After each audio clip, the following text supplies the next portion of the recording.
Hello everyone, my name is Notepad and I'm on our games for fun. So what are we doing today? Obviously we're going to be working on Somata. A little earlier than usual, there's a few reasons for that. Most notably, I just felt like it. Yeah, there's nothing grand and intoxicating in that front, I just kind of felt like it. And that's just how it happens.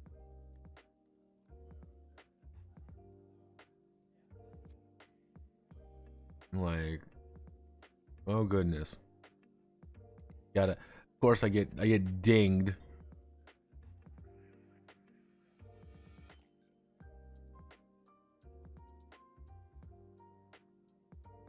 Gotta make sure that Jaster knows.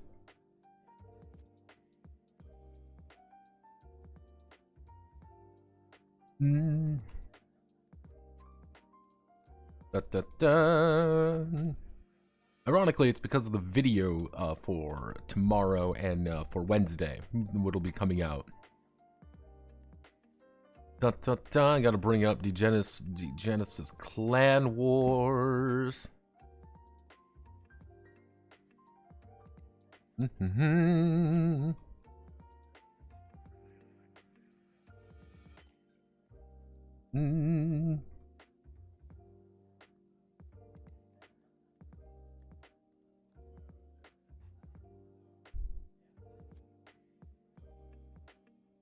There we go. Just got to make sure Jaster knows that he cannot have nice things. So, hello. Yes, so, did a little bit of work in between things. Most notably, I kind of fixed up how I wanted these to look. Increases rank, decreases rank. I ended up doing all of these, so actually let me do this correctly. We need to select everything on the outside. We need to hit that. I like the way this looks. Kind of splits things up nicely. You kind of see here, increases rank, increases rank. The goal here is that every single one does get a few options. I did run a very simple character just to see if everything worked. And everything did work, actually. You can make a fully compelling, a full cut character. Very simple to make a character.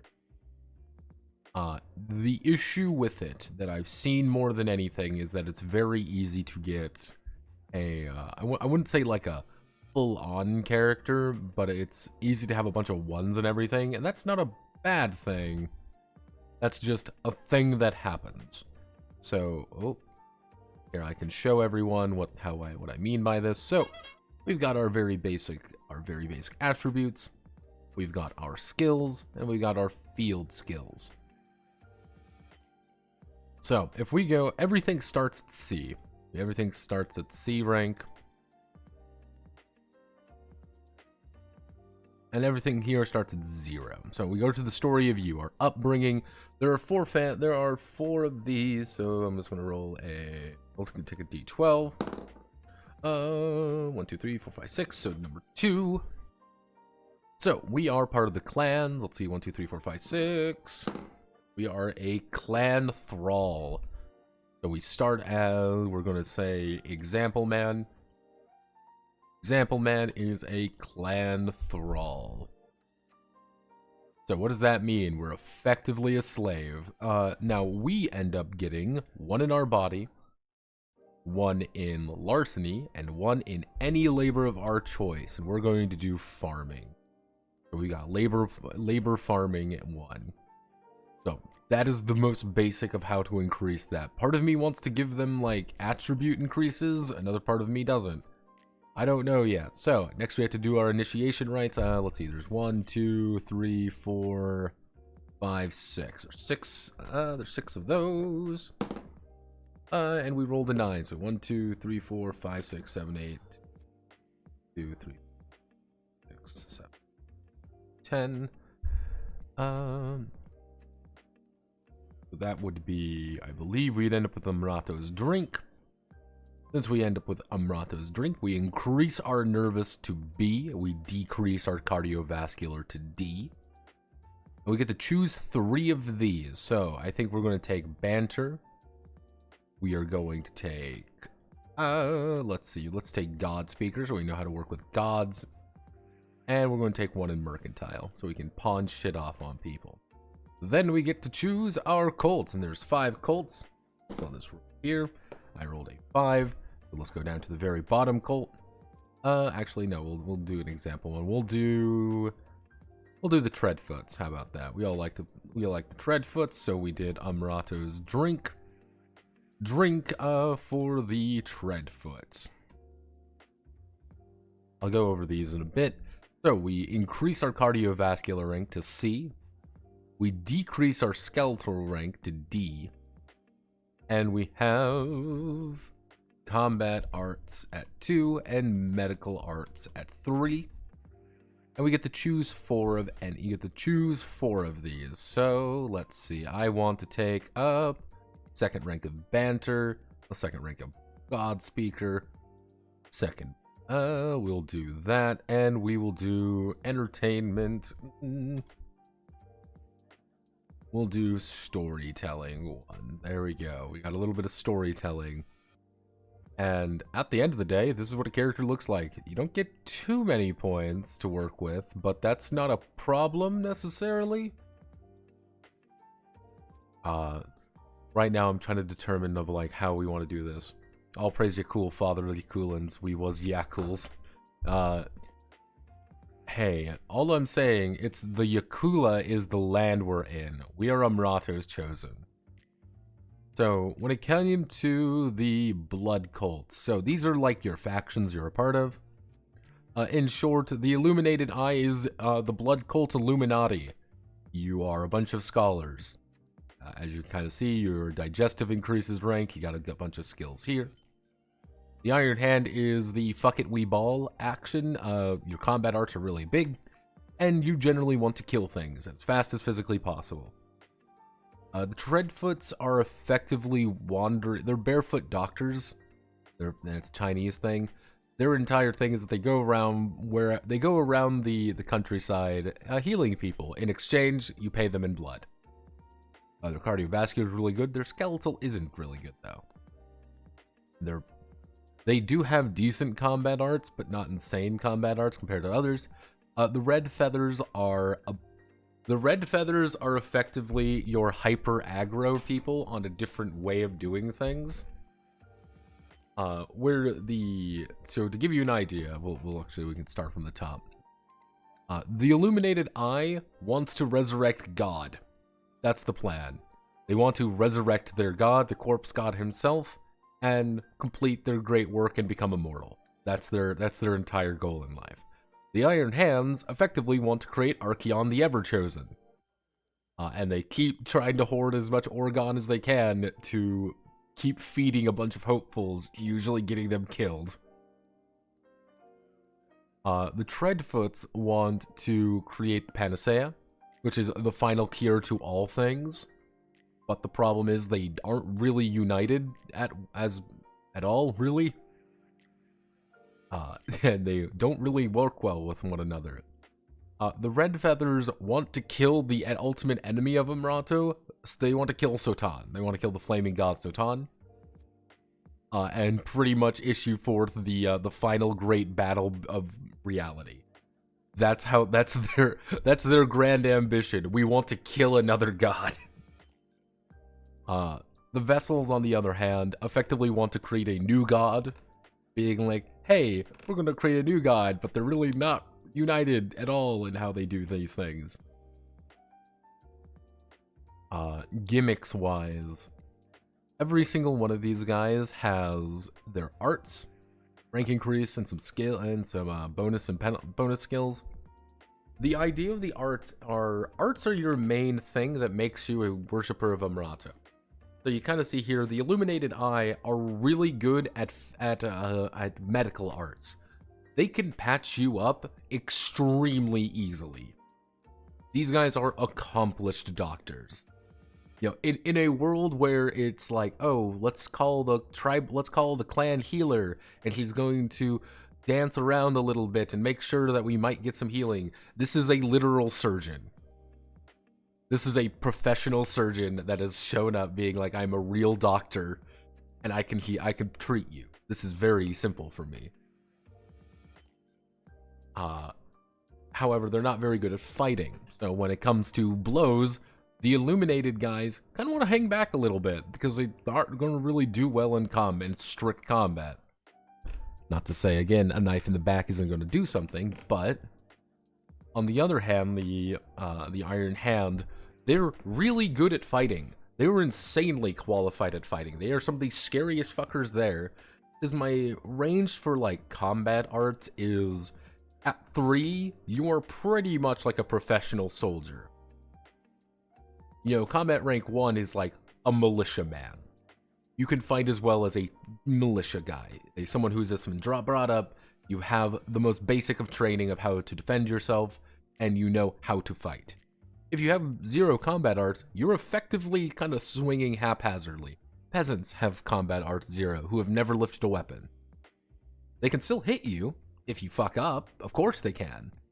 Oh, you know, if someone comes up behind you and stabs you in the back with a knife, it doesn't matter how good they are, they stabbed you in the back with a knife. However, at 4, you are some of the best.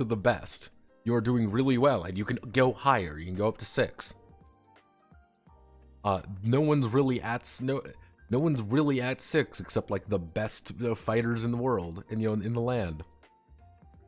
However, they're about on par with like the clan healer when it comes to actually healing you.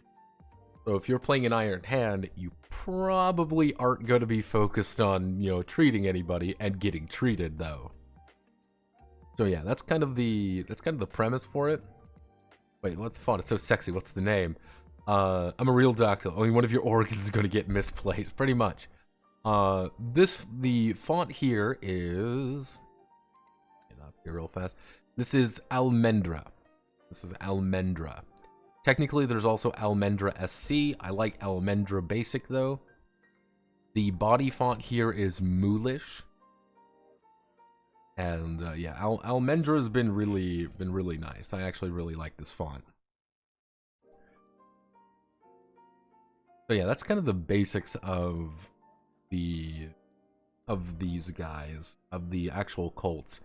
You're not going to have an insane number of skills. Let's see, 1, 2, 3, 4, 5, 6, 7, 8. I'm probably going to get, actually, you get about 10 skills at the end of the day. I'll probably give you, like, what we're doing today is the derive skills and kind of like the ending of things. I'm probably going to give everyone, like, you can bump up any attribute by 1. Or, hey, you can improve any skill by 1. You get, like, 4 skill points to kind of go around, or you can forego all of any bonus skills and increase an art by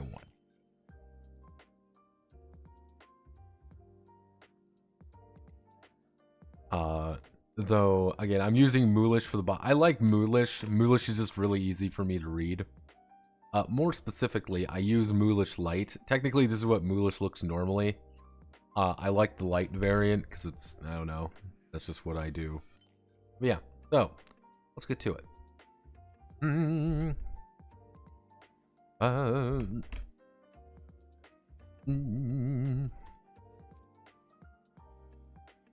The formation of the disciple is nearly, let's see, is nearly complete. Their being has been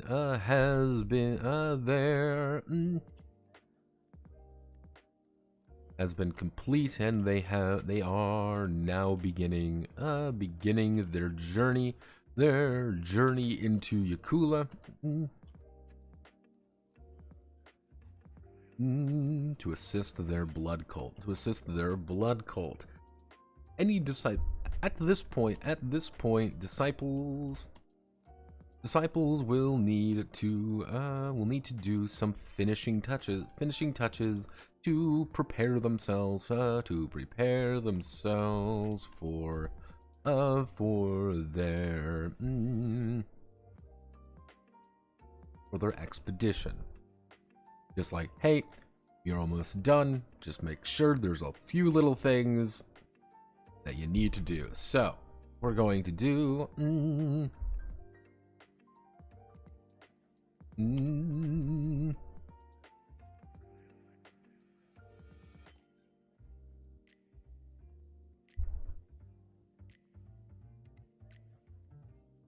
Each of the outside of, let's see, outside of their natural upbringing, each of the disciples is a human, is an independent person with their own hobbies, stories, and problems they've undergone through their lives. At this point, let's see. At this point, the disciple may do the disciple will do the following. Let's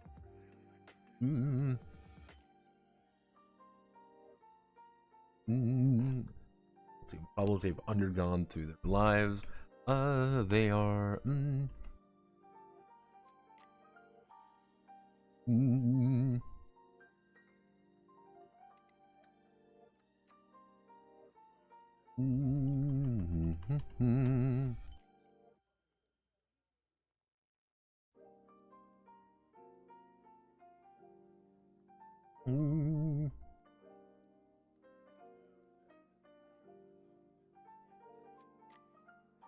let's see, into molding them into the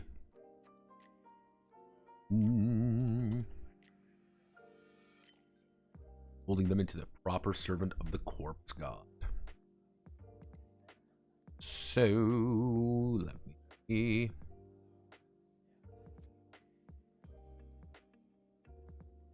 And do don't. So increase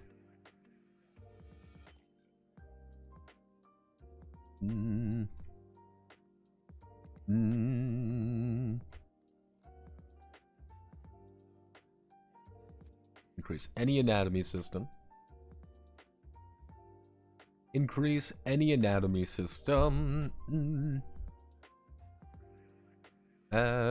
Distribute. Let's see. Distribute.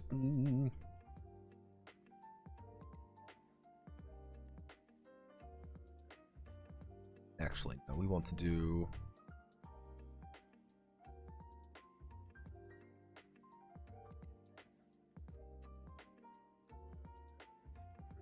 If we do increase any anatomy system, then we decrease any anatomy system.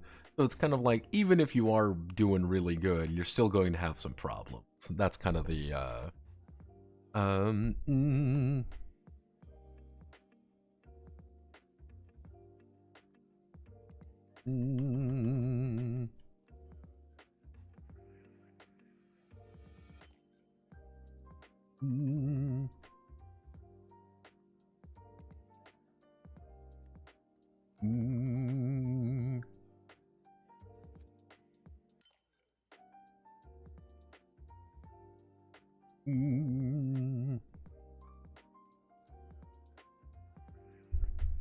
actually, distribute 4 skill points among any skills, or increase in art by 1.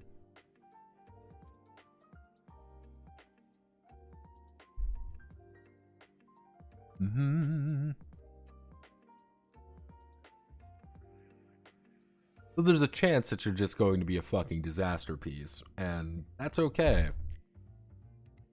So if we go under the idea of training and preparation,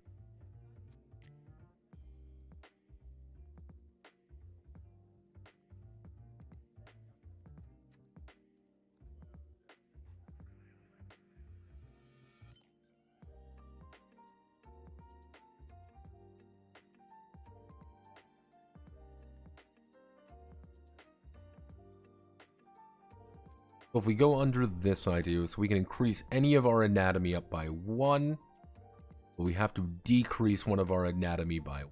So we do that, we increase our nervous to A, we decrease our integumentary to 1, and let's see, got decent ones, so we're just going to distribute any of our points to wherever we want. We can do 2 into survival, and let's say we're going to put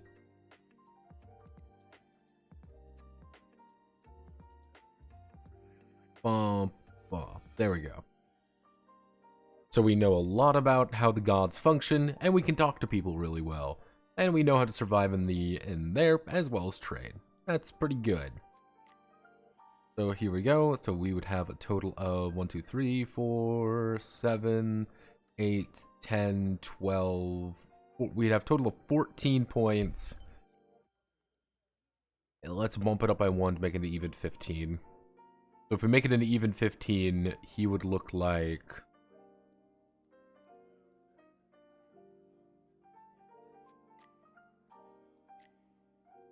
he would look like this.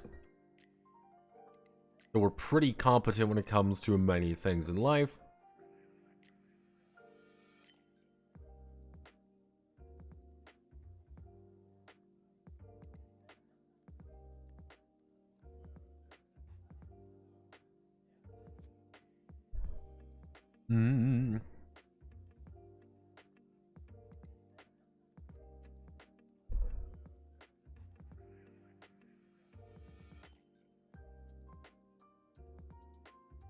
Yeah, let's see. Increase any anatomy, decrease any anatomy. Actually, no, no. Would that be the correct term, anatomy system? Yeah, I guess it would be the correct term. Yeah, anatomy systems.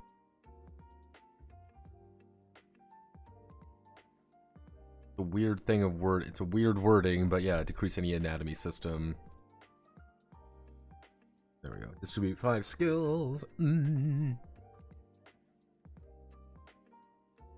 Think about when after their initial after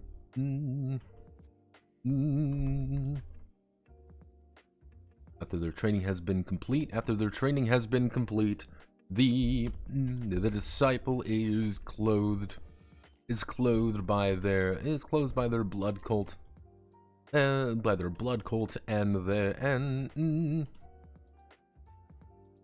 given few gifts to part of their to begin their wandering. Quickly, usually by contacts or mutual assistant, or by mutual assistance. Usually by contacts or mutual assistance. Usually by contacts or mutual. Actually, I should say usually by contacts or mutual assistance. They will. They'll find their peers. And begin their tale.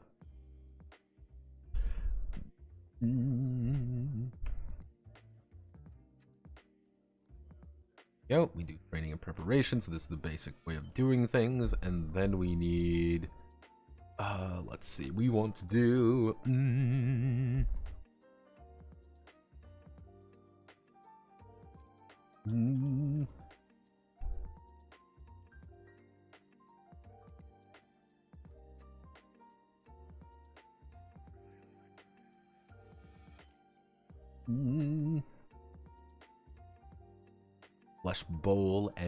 flesh, bone, and anima.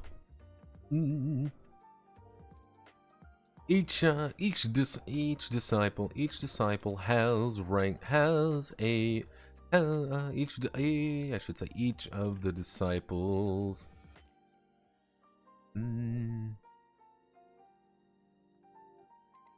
Actually, I guess we'll just call it arrived. Derive statistics, because that's really what it is. Each of the disciples have a number of derived statistics, which indicate their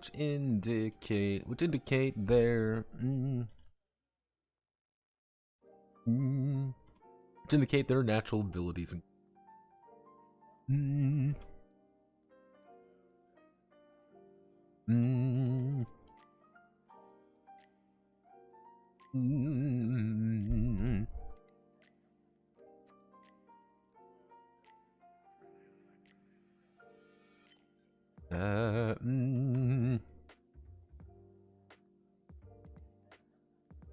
And surviving in Rata's trials, and surviving building and surviving in Rata's trials. Each of these is determined by adding up the appropriate. Let's see. Each of these is determined by adding up the appropriate rating of the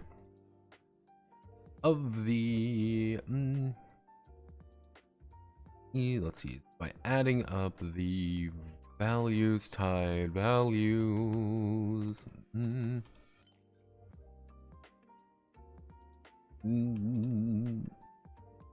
Let's see. Each of these is determined by adding up the values tied to each part of their anatomy. Okay,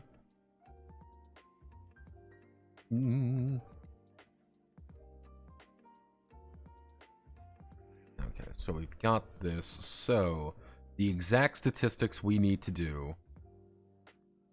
Going to do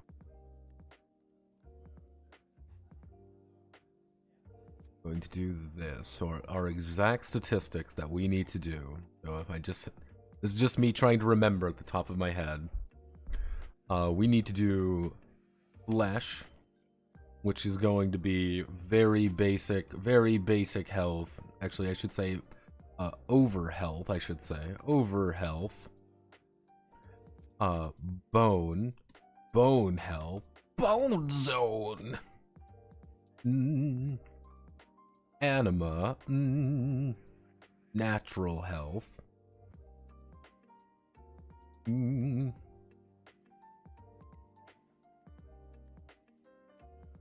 then that would lead to stamina, which is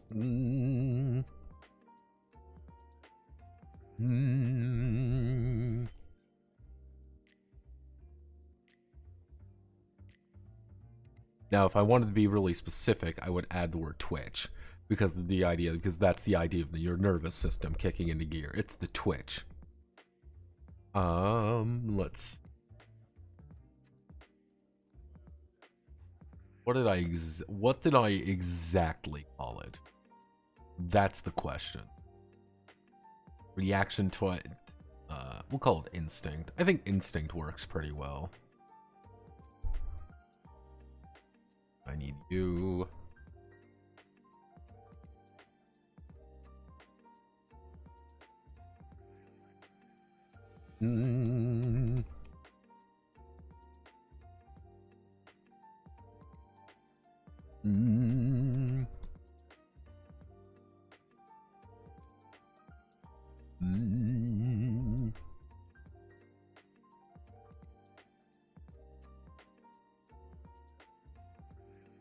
Okay, so of course, let's do this real fast. So, very basic. We've got all our things here. Let's spread this out. All right, so flesh, over health, easy enough to understand. This is going to be integumentary plus muscular.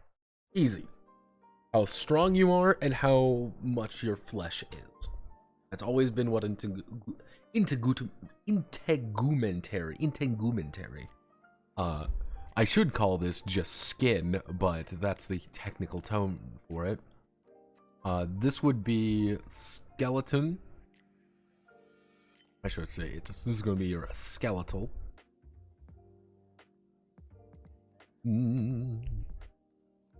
That's the main problem with your bone, is that it's entirely just your skeletal.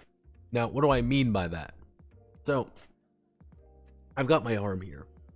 Now, if I have a sword and I go down on your arm, I'm not going to chop your arm off at the forearm. That's not, they go, fling, haha, I've cut your bone off. No, it's going to stick in there because it's going to get caught on the bone pretty much.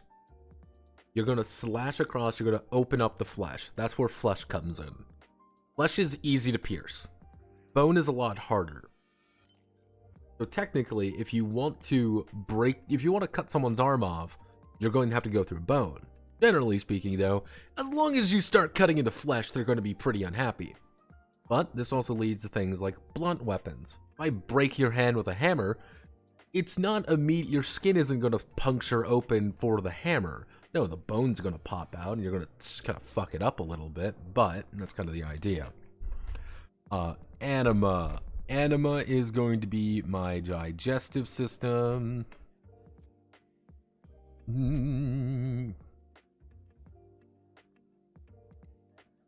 Digestive plus skeletal system, because metaphysically, your skeletal system, your bones, determine how strong of will you have. Yep, so kind of the idea of the anima part is you've been poisoned, you're fucking tired, you haven't eaten, you aren't drinking, you are, it's kind of like, if you're bleeding to death, your anima is going down. We'll even do that.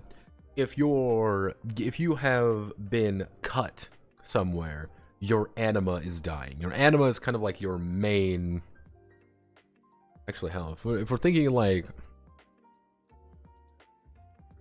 no, we'll keep it at 10, because the entire concept is there's things that can kill you pretty easily. Your brain gets punctured, you're dead. Your heart gets punctured, you're going to die. Any of your organs go down pretty much outside of very few of them, you're going to start hemorrhaging anima. You're going to just bleed to death, because it doesn't matter how tough you are, really. Unless I added something else in there to represent... Because this also is kind of like your magical defense, because how magic works in this is not like I cast Fireball and you burn to a crisp. Yeah, some magic does that, and you're just going to take fire damage. Other times, it's like, oh, I'm going to cast weird magic missile on you, and I'm going to hit your soul. And it's like, oh yeah, you're not going to leave, like, yeah, magic isn't going to hit you and, like, blow your hand off or anything. No, it's going to fuck you up, though. You're attacking your life directly. Don't fuck with wizards, man.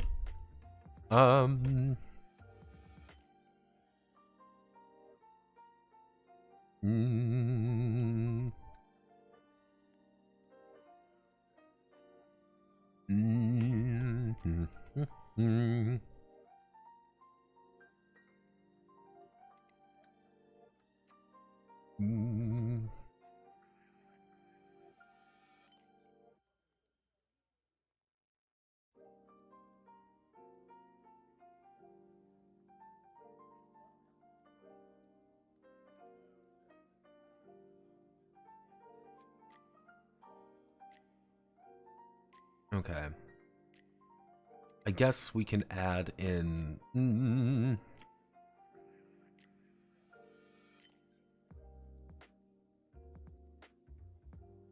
We want to be pretentious, we could add in...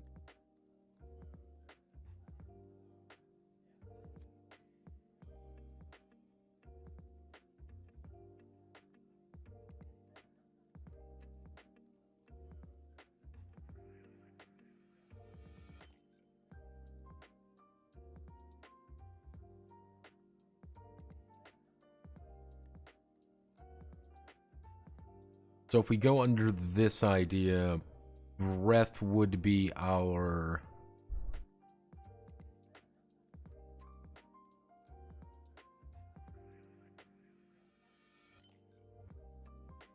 dying of natural causes.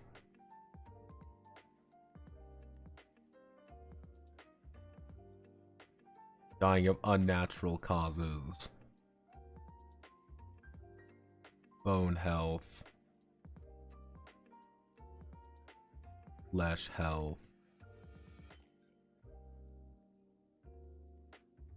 And this would be combat staying power. This is going to be our raw.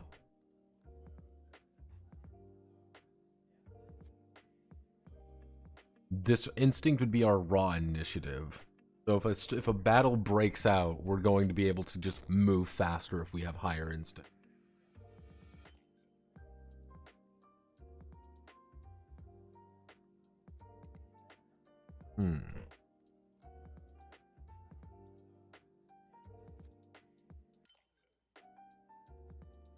Okay. Let's think about it like this. Okay. Cardiovascular system. Let's just call a basic number of 10. Everything starts at 10. Human being man. Let's make human being man. Human being man. Flesh. Flesh, if he has C in everything, the most average man possible, he has 20 flesh. Anywhere he is being struck, he has 20 flesh. You can take 20 damage there. His bone, though, only has 10 HP. Pretty much, he has. If you want to chop this man's arm off, you're going to have to do about 30 damage. And owie. So anima is he would have his anima would be 30. You have to do 30 magic damage to kill this guy, or poison him, or anything like that. He would have a breath of 30. He is bleeding to death. You have done a number of wounds to him. You know, he has taken severe wounds across his body. He's going to just collapse because, hey, he's out of breath, quote unquote. That's a terrible name. Suggestions welcome. Effectively, his last life breath has expired. Stamina, though. He has 20 stamina. Effectively, he can stay in combat. He doesn't have to end his turn until 20 stamina is gone. That's the thing. And how I'm thinking about using stamina is, like, if you do more taxing moves, you're reducing your stamina down. And if you're like, oh, hey, I'm making attacks, I'm making, like, a lot of little attacks or whatever, your stamina's going down. And you can go until you either run out of stamina, or you go negative. Like, let's say I have -2 stamina at the end of the round. New round begins. I would get back all my stamina plus whatever penalty I had. So if I had 20, I would only have 18 stamina because I'm tired. We go back and forth. Instinct would be 10, so he would pretty much act on 10 unless there's a problem. And he can carry a total of 30 weight worth of gear. You go over your bulk, your stamina is going to take a penalty. Hey, my backpack has 20 weight in it, and I'm wearing armor that adds an extra 15. I have -5 stamina. Drop the backpack. Throw the backpack to the ground. That's going to take an action, obviously. That's taking stamina for you to do that. Draw your sword and start fighting. Easy. That feels too high, so let's play a game and start changing some numbers. So, this is average man, average human being man. Human being man is going to be our friend. So, we want an average human being. We reduce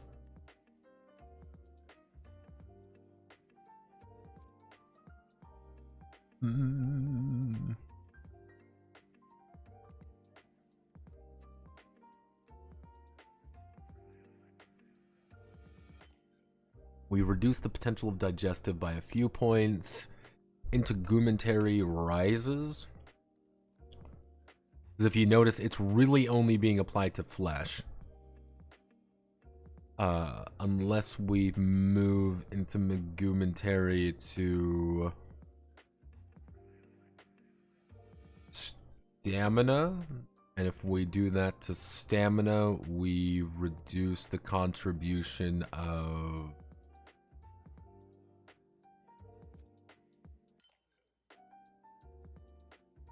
We reduce the contribution of muscular down, but increase the integumentary, so we're still maintaining 30 stamina. We have 30 stamina to fuck around with. We reduce this down to 6. We reduce skeleton down to 6 as well. So in total now, what do we have? Cardiovascular plus 6, so this would be 16 plus nervous of 6. This would be 12, this would be 22. You effectively take 22 total damage before you are dying. And that, but mind you, if you get your head chopped off, you're not going to live anyway. Your anima would be go down to 22 by default. If everyone would have 22. Skeletal would be down to 6. So breaking a bone is pretty easy all of a sudden. So maybe we bump skeletal and into, so we bump our 2 health things up. But we reduce the cardiovascular down to 6. So you can't do as much. Well, this is only 6, so, but we increase it linearly by an 8, 10, 12, actually no, that would be the wrong direction. We increase it by 12, 8, 12, 10, 8, 6. Then we do, technically it will be 4, 2, and 0. At 0 cardiovascular, you get tired by running. You have barely any stamina. You have barely any breath. To give you an idea of F-ranked cardiovascular is you're an old man who cannot run. If you run, you're going to suffer a heart attack. That is F-ranked cardiovascular. So if we keep this way, that should keep it simple. There.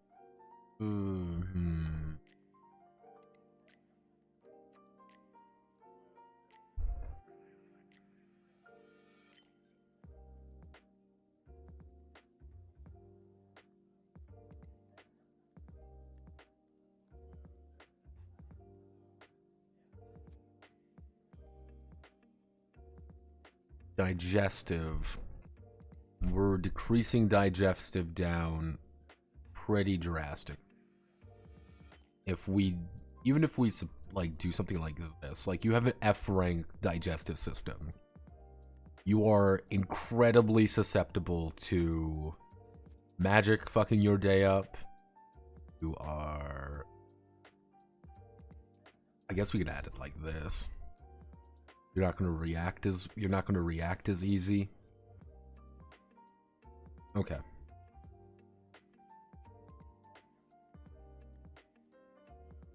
There's nothing wrong with basic fonts. All my published modules use Comic Sans exclusively. This seems like a complicated system.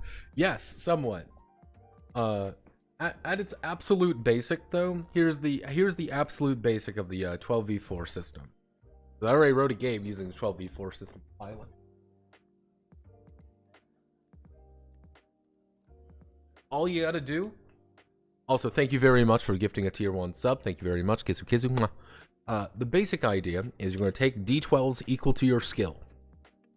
So, let's say, let's go up here.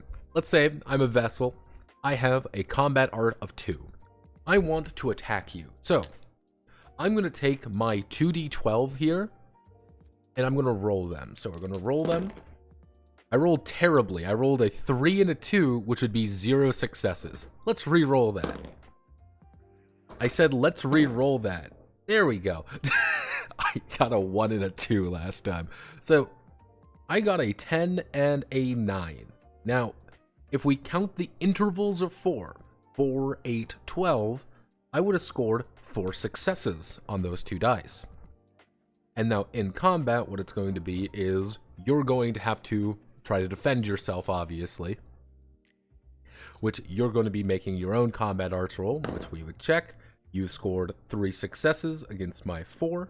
Actually, no, you have 4 against 4. Clink. We clash. Nothing happens.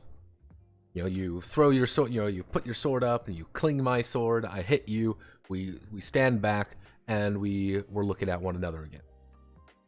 But let's say, for example, you rolled terribly and you only rolled 3 successes on my 1 success. So you rolled 1 success to my 3 successes, therefore I would have hit you.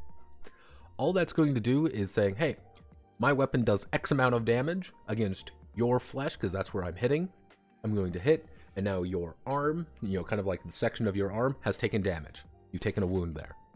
You're reducing your breath, because like, ow, I've taken an injury, and your arm's injured now. If I keep hitting your arm repeatedly, eventually, your arm's going to be worth anything. I've cut your hand off, and that's going to hurt a lot. Not complicated, just a lot of little parts, a lot of little moving parts here. The 12v4 is pretty simple to explain. Just beat 4 on a d12. And generally speaking, these are not going to change very often unless you really want them to change. This is... unless you really want them to change, this is... this will come up later. But yeah, generally speaking, the idea of like your attributes aren't really going to change all that much unless you are going out of your way to change them. You're going to do that by engaging in the combat system a lot more. And you're going to engage that in completing adventures, going on quests, doing things to get your Orgone. And Orgone is distilled from human organs. And if you get...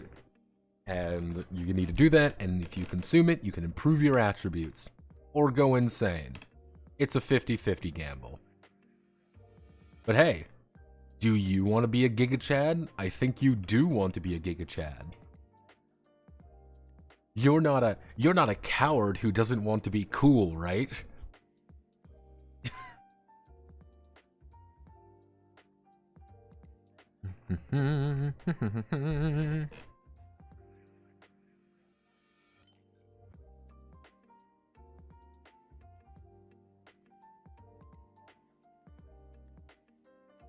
Generally at character creation, the highest you're going to have is an A, and the lowest you're going to have is an E. So most everything is going to be within here, or like right here. So, digestive, if we're increasing it by 4 every time, unless we... lower quality things are going to get, it's going to be easier to get, but then we're going to increase it slower. So this would go to 11, 14, and then 17. Integumentary, this is how literally just how strong your skin is. I don't think if we do... actually, if we increase it by... if we go 3 in every direction, so this would be 9, 6, 3. F rank skin means you have literally paper skin. You are incredibly easy. Best way to think about it is F rank integumentary is you are incredibly fragile. You are like an albino. You burn anytime you enter the sun, and you're like a hemophiliac almost. You get cut, blood spurts out. That's F rank. Because one of the big things here is the quality of these systems is not only a quality for the GM to use, because you can just use the system to make anything you fucking feel like, it's also going to be a way for you to determine the quality of the organs of the person you just killed. Or currently on the operating table, waiting for treatment. Hey, this gladiator has S rank fucking everything. This man is a walking gold mine, and we've been paid to treat him. Do you really think they're gonna miss 1 kidney? You think they're going to miss 2 kidneys? What if we just take everything? What if we just slit his throat? He dies accidentally on the operating table. We take everything we can and we just run. We just make bank. Congratulations, welcome to an adventure. Do you want to treat him? Do you not want to treat him? What happens afterwards? Da da da da da da. If we go down by 2, so 6, 4, 2, you are Glass Bones Greg at that point. But we can also increase it linearly as well pretty easily. Actually,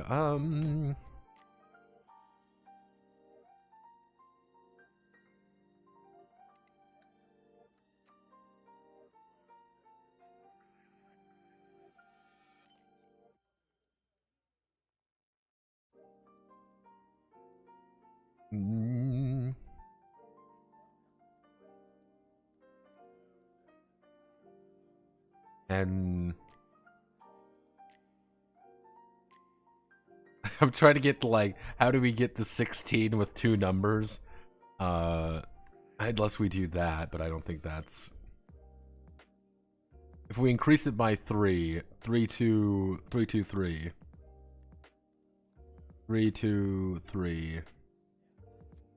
Unless we keep it the 3, 2, 3 method.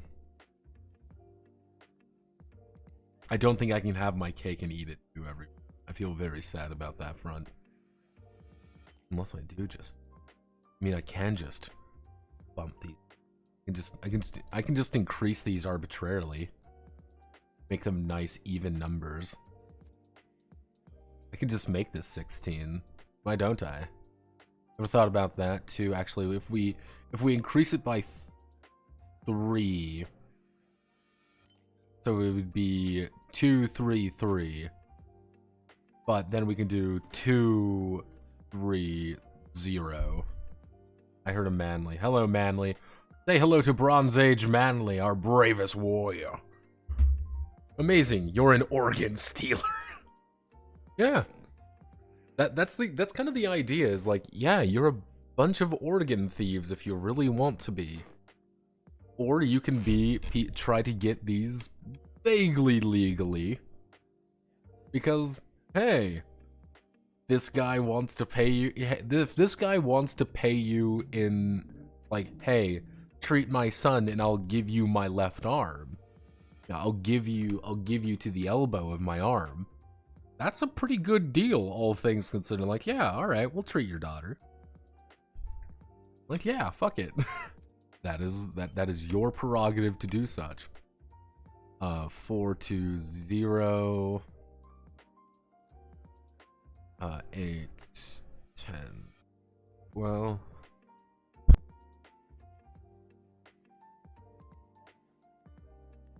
sneezed. I'm sneezing. You don't understand. I'm sneezing.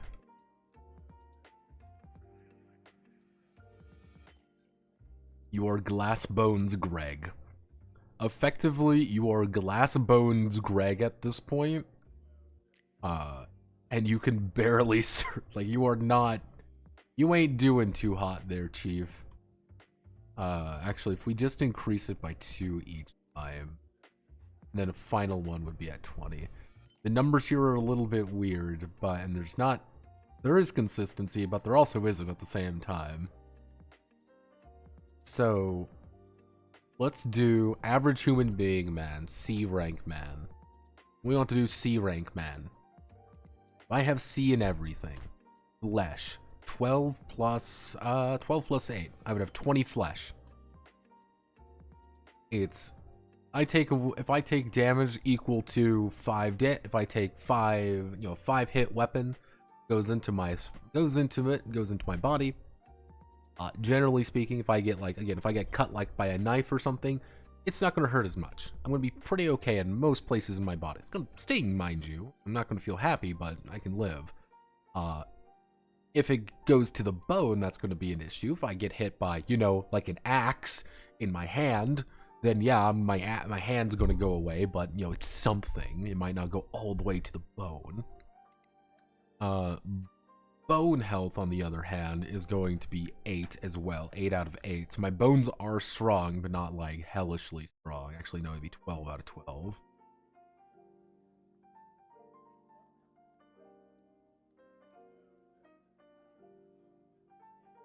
Something fell.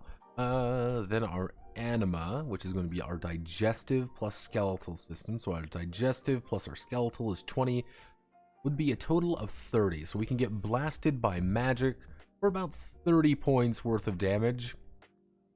Or we can be horribly put into drugs or any other horrible disaster piece that could happen.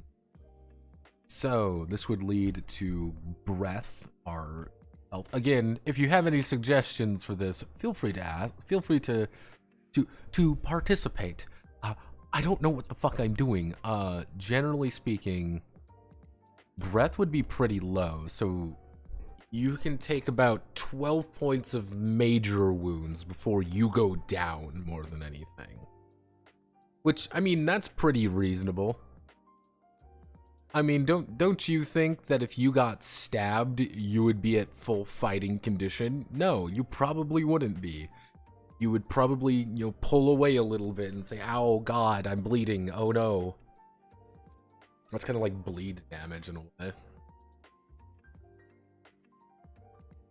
Then we're going to have stamina, which would be cardiovascular, so 6, plus muscular, which is going to be 8, plus integumentary, which would be 12, so total of 26 out of 26 stamina. Just up the cost, really. That's all we'd really need to do. Instinct, our digestion would be 8, our nervous would be 6, so we would have a total of 14 instinct. We would act on 14. And our bulk, so our bulk, the maximum amount of shit we could have on our person would be 6 plus 12 plus 8. That would be a total of 26 gear. So this is average man. Now, we're going to do Glass Bones Greg. F rank man. Glass Bones Greg. Now, Glass Bones Greg has F in everything. What's his flesh at? His flesh is 3. 3 out of 3. His digestive system. So his bone is 3 out of 3. Is it 3? Yeah, it is 3 out of 3. His anima is technically 9. 9 out of 9. He will get immediately fucking nay-nayed by anything. His breath would be 0 plus 0 to 0 plus 0, which would mean pretty much any damage is lethal to him. Maybe we should increase that by a bit. Maybe add like a plus 5. We want to keep the idea there, so he would just have a 5. This would lead to his stamina. That would also increase his to 17 out of 17. Which, yeah, that's reasonable. Stamina, he would have 0, 0, 3. He has exactly 3 stamina. He can maybe swing a sword once before getting really tired. Instinct, that would be digestive plus nervousness. Technically, he operates on -4. Yes, after everyone has gone, he would operate negative. Even if he ambushed you, he wouldn't get a bonus to it, because he's operating that low on the actual chart. However, how much can he actually hold? He can wear a grand total of 3 weight of anything, so he may not even be able to use a sword. So Glass Bones Greg is not a functional human being, he is a complete waste of space. Now, we do Chaticus, Chaticus the Mighty, who is S rank in everything. Chaticus the Might has S in everything. So, flesh. What would be his flesh? His flesh would be 22 plus 16. That would be 22 plus 16. That would be 38. 38 out of 38. Any part of his body is going, you need to hack through it effectively. This would lead to his bone, which would be 20 out of 20. His anima, which would be 18 plus 20, 30. He would be 48 out of 48. Goodbye, manly. Goodbye, Manly. We hardly knew ya. Bronze Age Manly has not survived very long.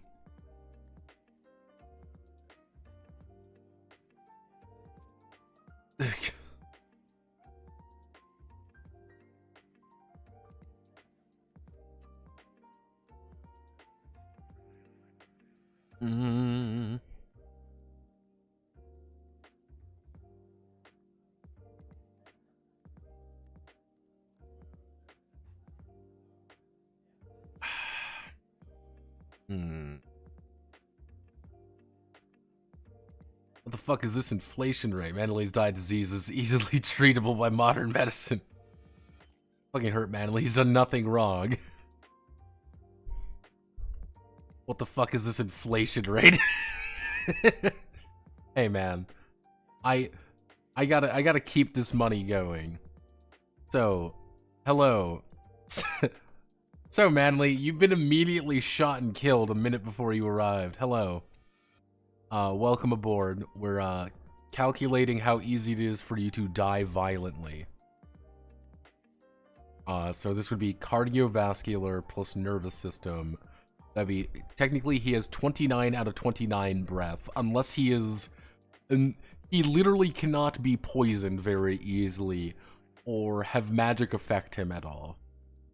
Stamina, on the other hand, if we want to have good stamina, is cardiovascular plus his muscular plus his integumentary.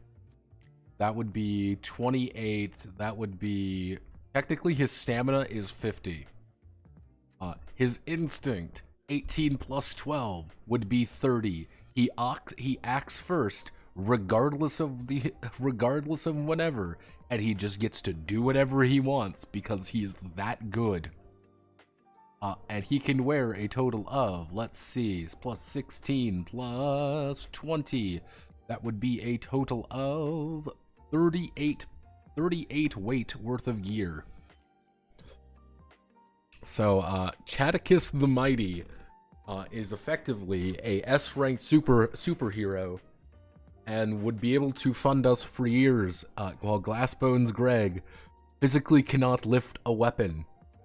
He can have a knife, and if he has a knife, he will probably be going slower with 2 stamina.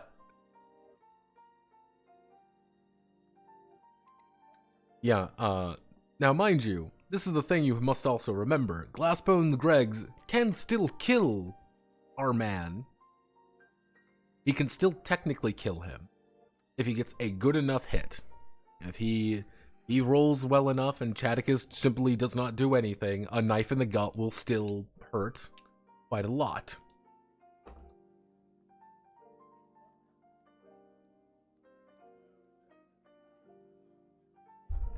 Alright. But yeah, so that would be our extreme 3.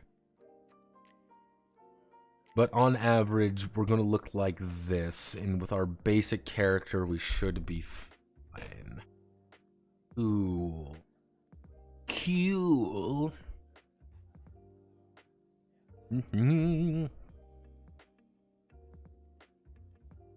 Whoa. That's like totally rad.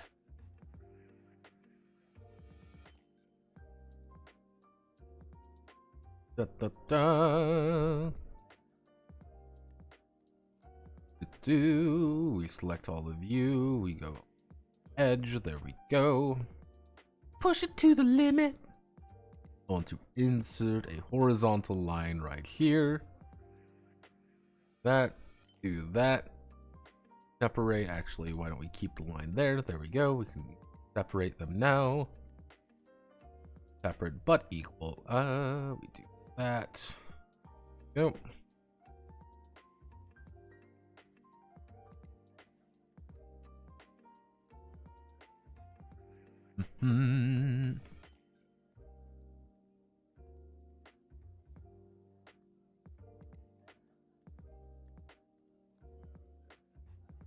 Actually, why don't we do this up here? I don't know why you fucking are awful. Why don't we put you up here?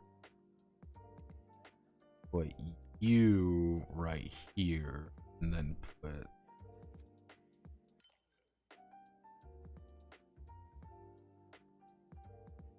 we do it like this. So what we need to do is then expand this out.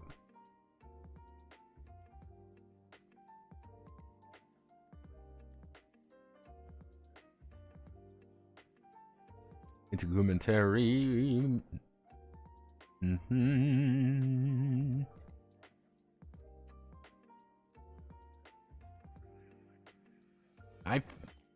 I'm fixing it, I noticed. Okay, we got that. Okay. So. Anima. Actually, what we can do is...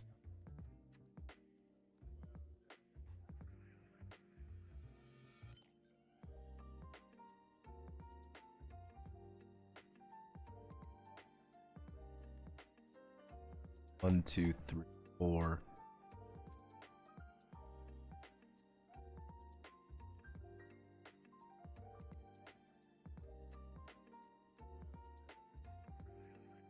We get all down to 2.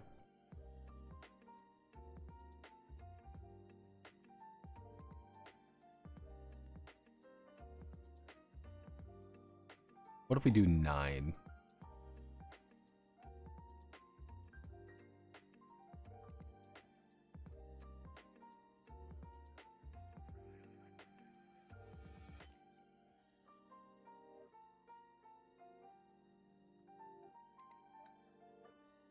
What if we do something like this?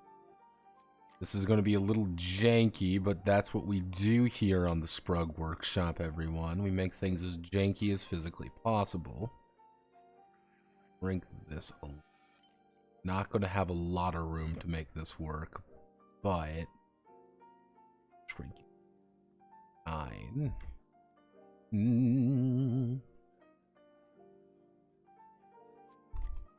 Anima is a reflection, is a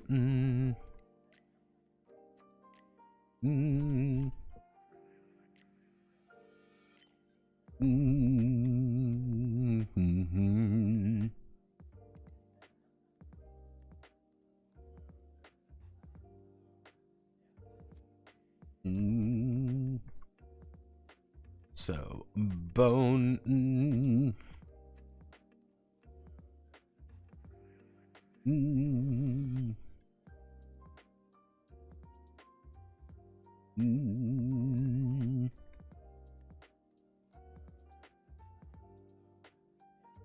So let's put reflection of the soul.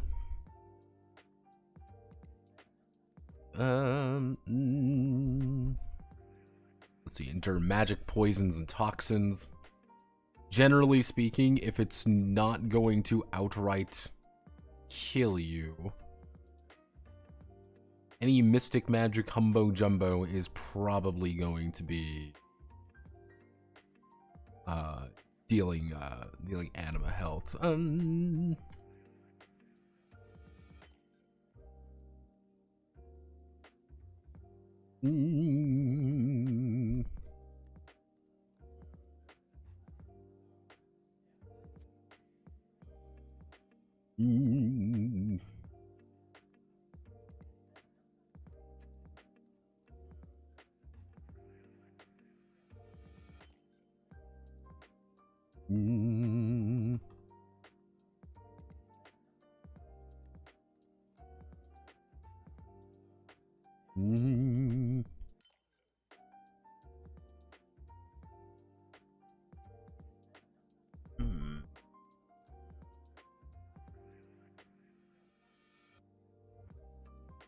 Breath is fighting spirit, being broken down is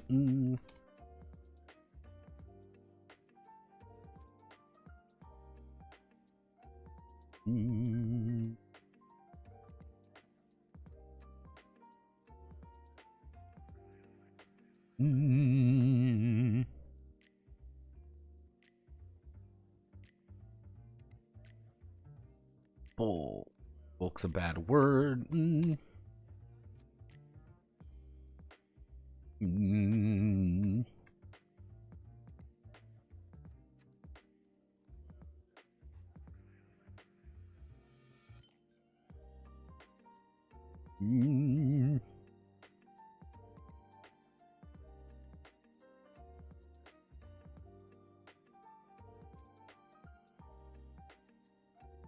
We can make a note being like if you're over bulk, you would end up drawing from your stamina. We can put that in the combat section, right? That works. Again, part of me wants to put like a completely different table. See, option 2 is we put like a table underneath. So it would be like, effectively we would have a table that looks kind of like this.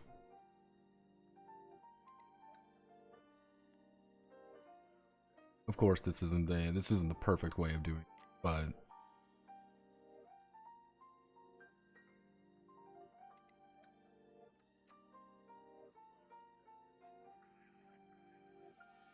if we want to do correctly. So it looks something like this, which looks a little goofy.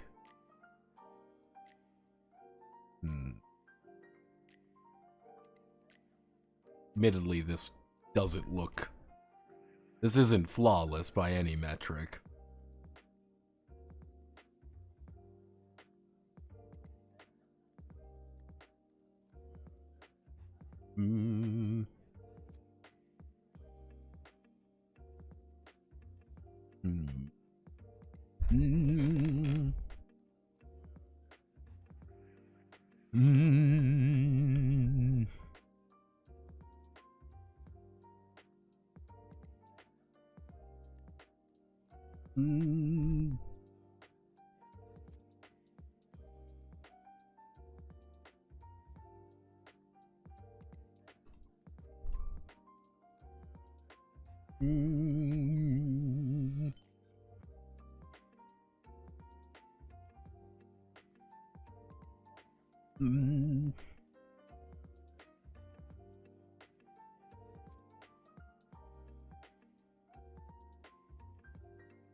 Let's see, stamina is the endurance of the disciple.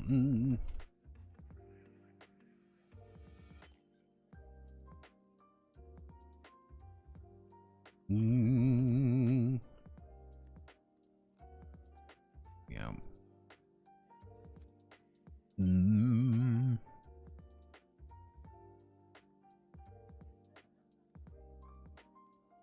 I might remake this table eventually. I don't know how to remake it right now, but it's what I want it to be. We do our derived statistics, then we put in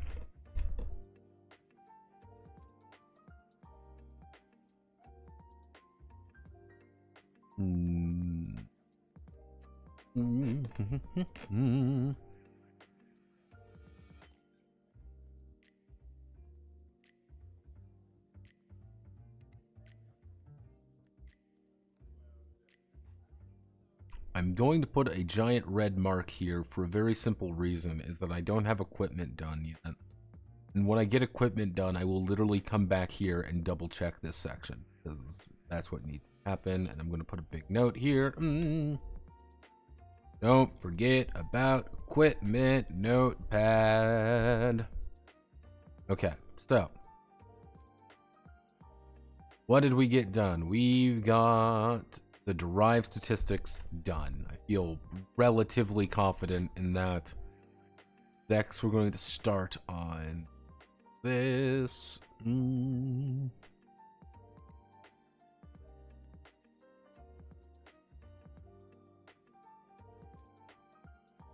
Yakula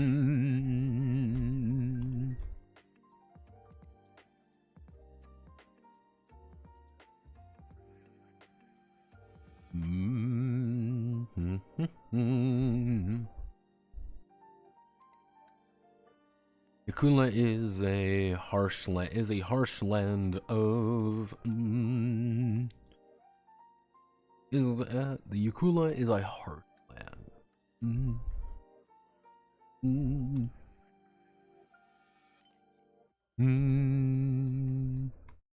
Guaranteed one where survival is threat from let's see, who is a harsh land? One where survival is constant threat.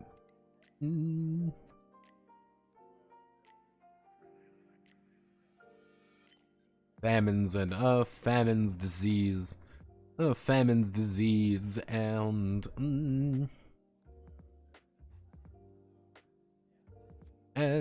feuds. Let's see, constant threat of famines, diseases, and feuds. Surviving the tale of Yakula as told by Caladun. Let's see, the tale of Yakula as told by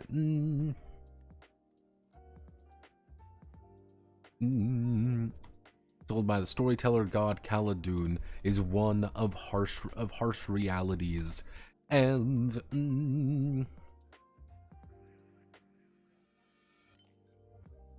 sanguine stained field.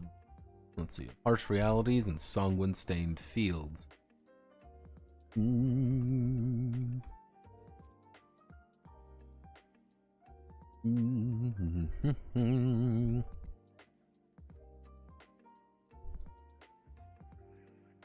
Yeah,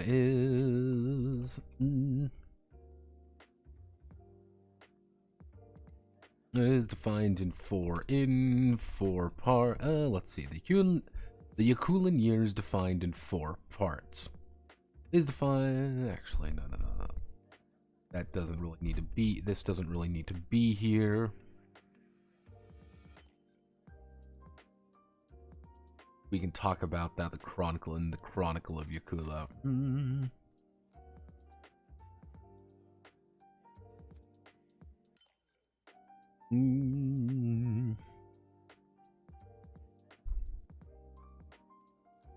So what we can do, because right now we're kind of in this fun, weird state of being where we just need to kind of put things where they need to be.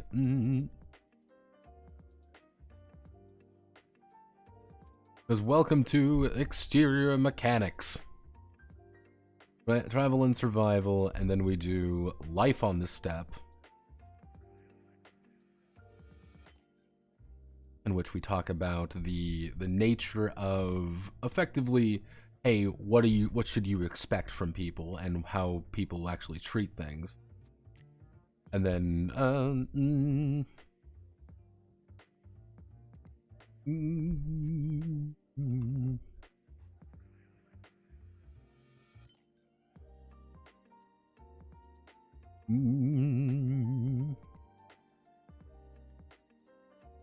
bloodshed, which is going to be entirely about combat. And then we do the final major section of what we really need to teach people about, which is going to be harvest. The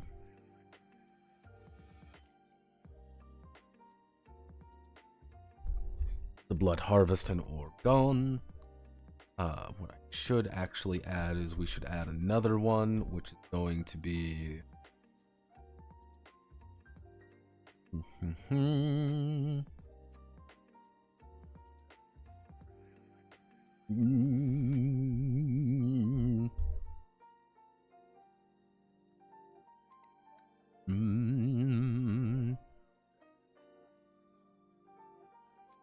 good word for the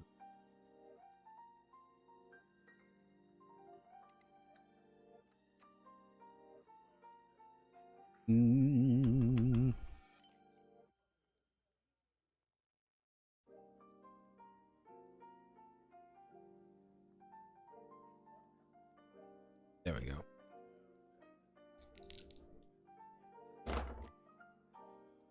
So very basically, we talk about travel and survival.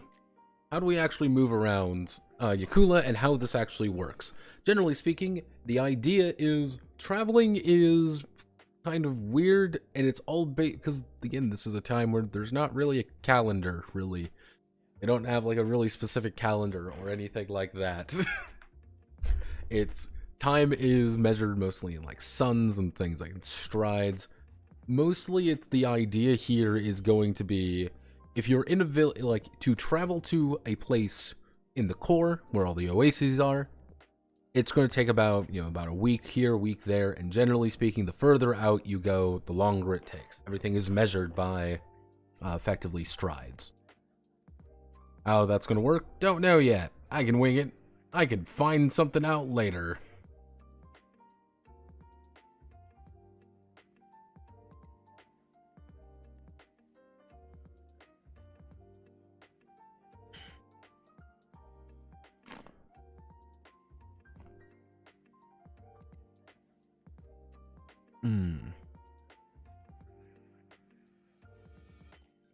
Then we move on to, hey, what are things you're actually going to be doing? What's life like on this? What's life on the steppe? You're in a village for a prolonged period of time. How are we doing things here? You are, doing more of the, like, if we want to break this down, like, we can think about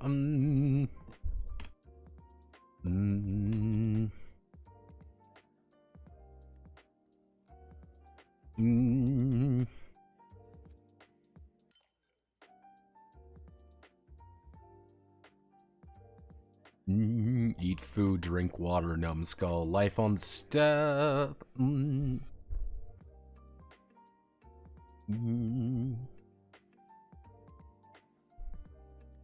Actually, I could probably cut this aspect out and then move immediately to bloodshed.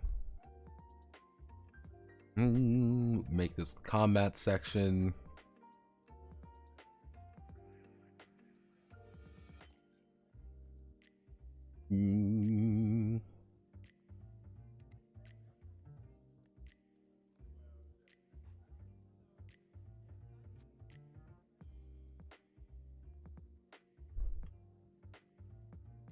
Okay.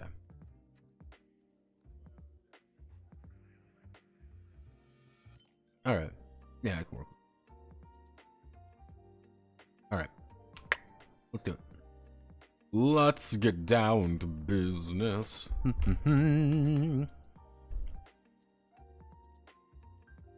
Villages, grasslands, and, actually, what would you...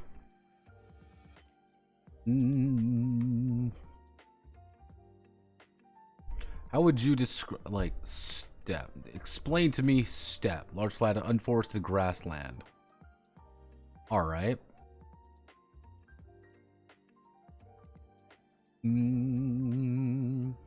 Grassland play. So, grasslands broken up by patches of barren wastes and occasionally a wicked scar of a long gone war. Yakula is a vast land that is sparsely inhabited.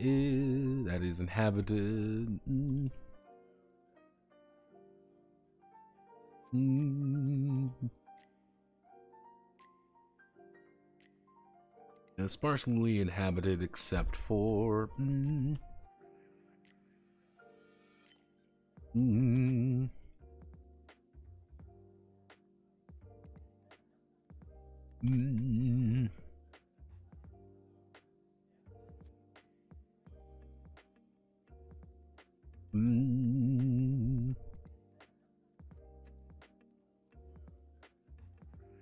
let's see. Those who call Yakula home.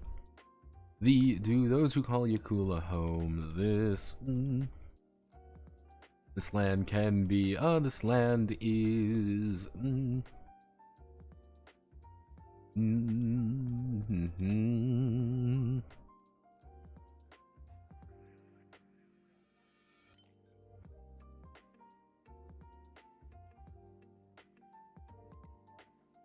Let's see. In the empty fields, at its heart, there are. Actually, I should say the summers are. The sun seasons. The sun season is hot and humid. The sun season is hot and dry. The grass itself, the grass wilting under the unrelenting heat as travel slows, under the unrelenting heat, while the dark season is cold and stops most trade except among the cities. At the heart of the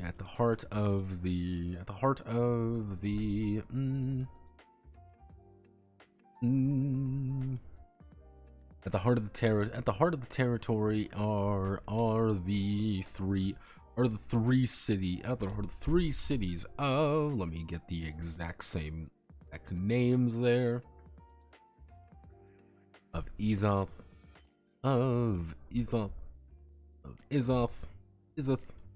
Jarek, and Bonopolo.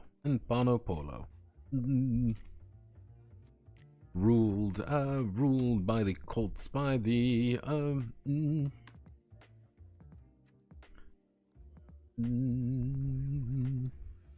let's see, at the heart of the territory are the three cities of Izath, Jarek, and Ponopolo. But dotted around,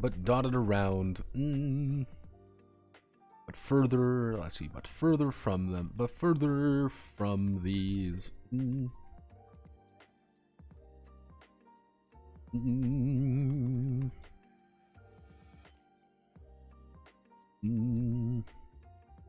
Actually.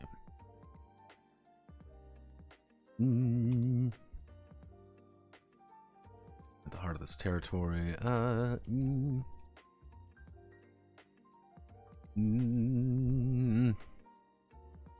of the H4 populations of thousands of souls plying trade, and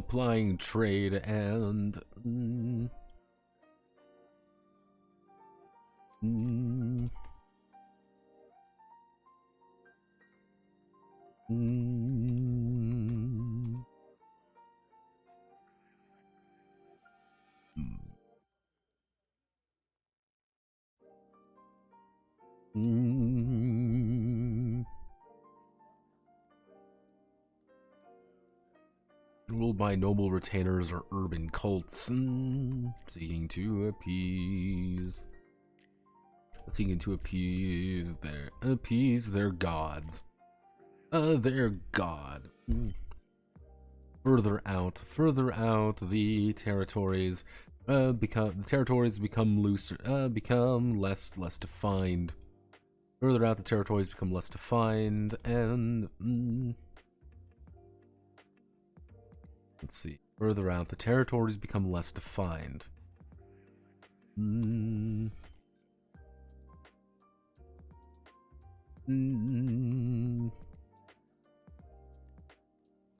The clans claim territory.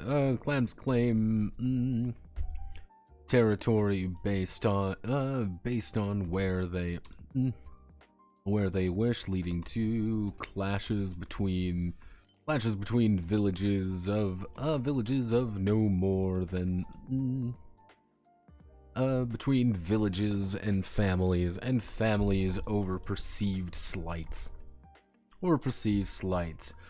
Farther from the core lie the tribal grazing lands. Here the desert meets the grass.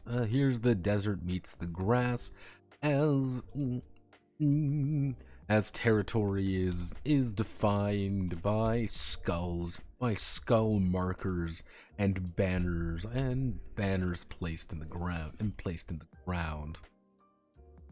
Go, we define that. Mm. Mm.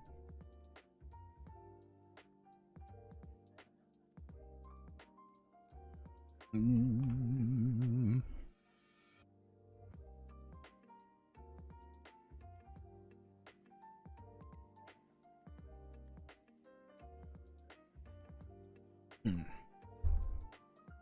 Traveling Yakula. Traveling Yakula, the disciples who travel Yakula. Let's see, disciples who travel Yakula are who seek its mysteries, or attempt, or are trying to further the great work of their cult. Travel Yakula are those who seek its mysteries or are trying to further the work of their great cult. When a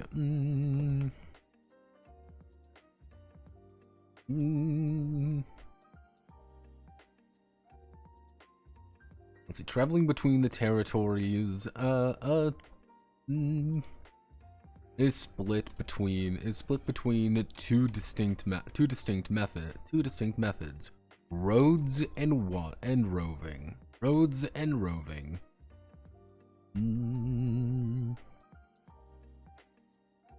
So road travel and roving. So we meet, because we're on that, we go down here. We're going to apply a heading 3, road travel.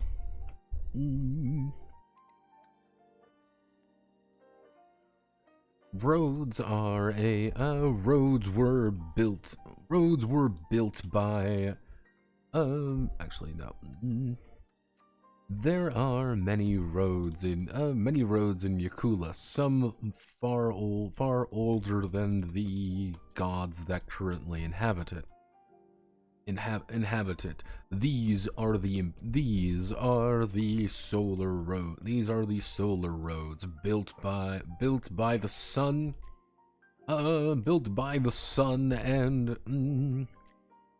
and placed by the moon, built by the sun and placed by its servants,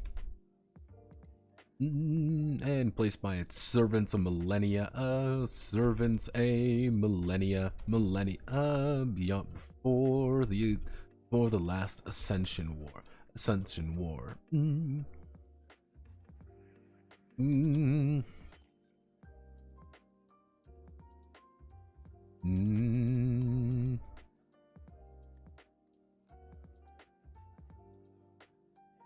Let's see, the many roads are far older than the gods that currently inhabit it. Solar Road, built by the sun and placed by its servants before the last ascension. The Solar Road was built by the sun. The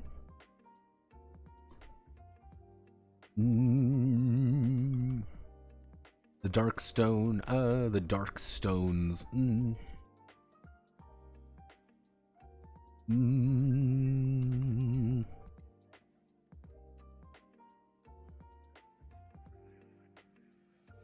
Never once been damaged and favored by those out of the country. Let's see, and damage are favored by those who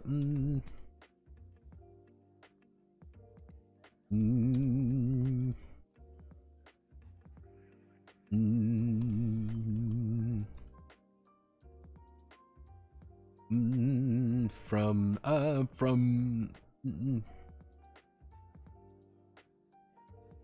let's see, the Solar Road stretches to all corners of the world. Actually, we don't want to talk about that. Fuck this. Many roads are far older than the gods that currently inhabit it.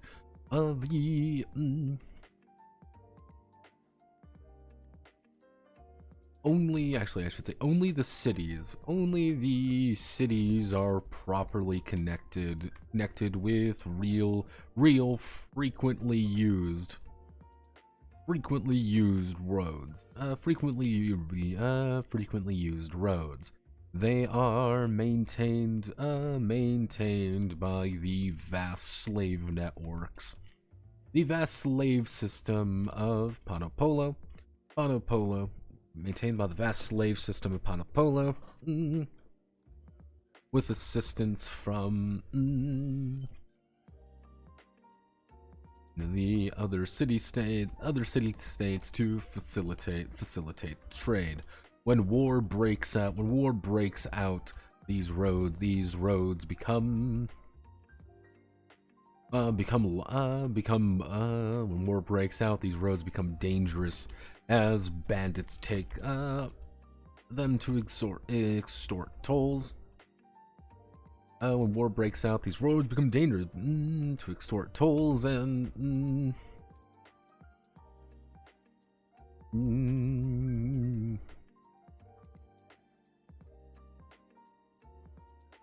in total, it takes 7 days to travel. Let's see, in total, while taking the road.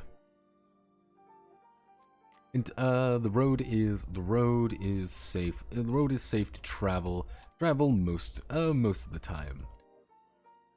Let's see. However, the road remains safe to travel. At all times of the year, and let's see, it remains safe to travel most of the year. However, the road remains safe most of the year. It takes only a week on foot. Actually, it takes only 2 weeks on foot to reach any city from any other city. Let's see. It only takes 2 weeks on foot to reach any city from any other city.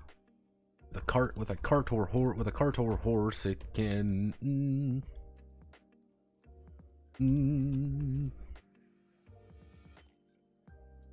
Let's see. It only takes 2 weeks on foot to reach any city from another city. With a cart or horse, the time is cut down to little under a week. These roads are safe.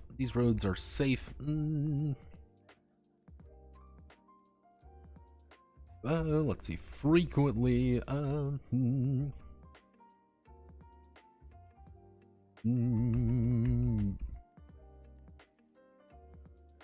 during their travel, if the disciples take the road, they will. Let's see. During their travel, disciples take the road. If the disciples take the roads, they will not need to make a travel. They will not need to make a travel check, as it's simple to navigate. And easy to move along. Though they. Let's see. Along the road, various small towns have been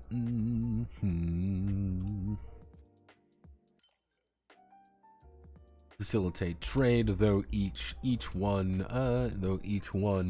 pledges allegiance to one of the city states.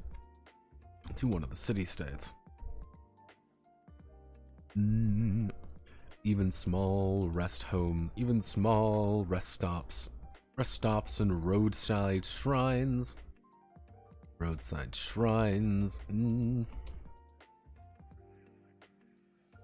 Make travel simple.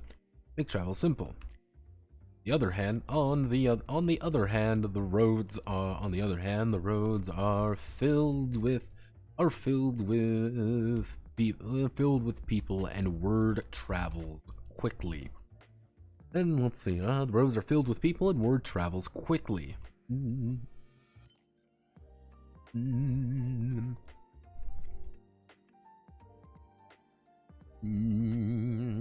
the other hand, the roads are filled with people and word travels quickly.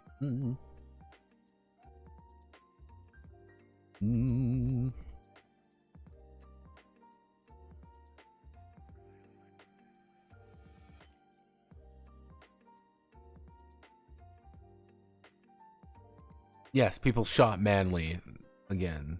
It was the other Russian. It happens far too much. Many such cases. Many such cases.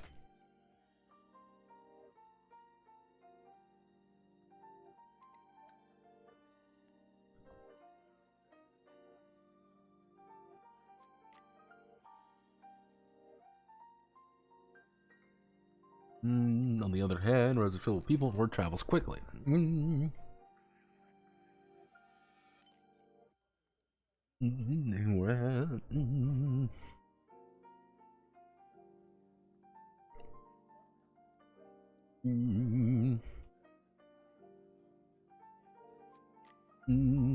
Traveling the roadways will always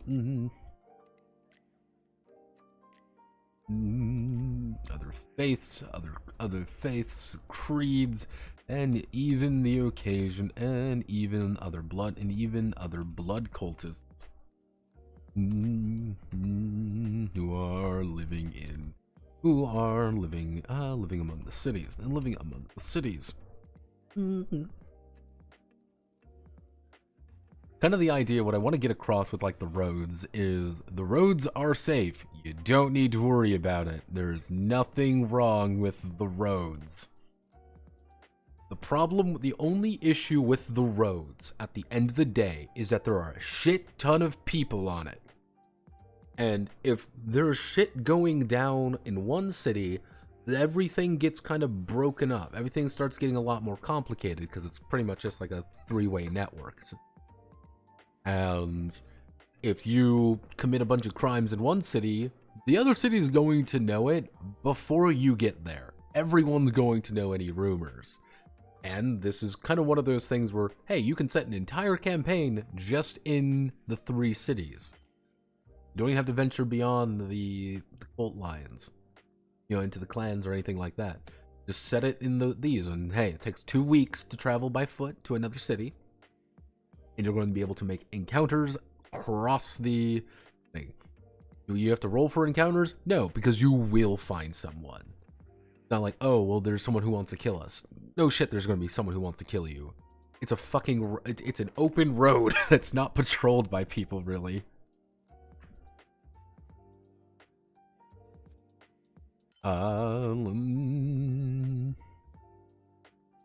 Actually,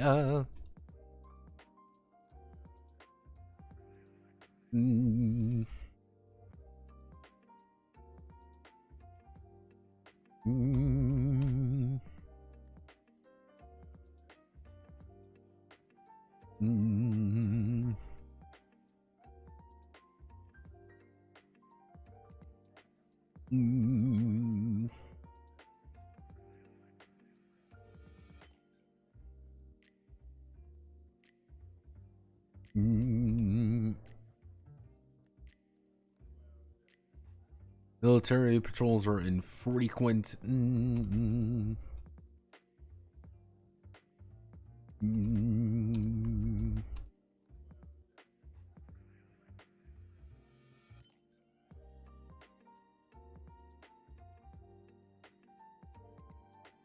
No, 2 days out. 2 days out from any. 2 days out from any city.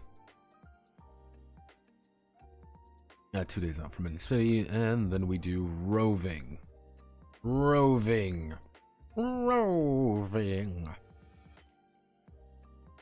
So, the roving. For disciples seeking to enter clan territory.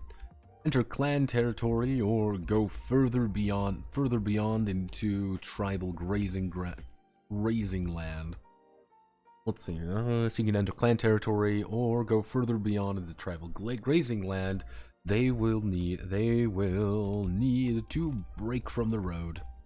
They'll need to break from the road and begin to trek across the vast open of Yakula.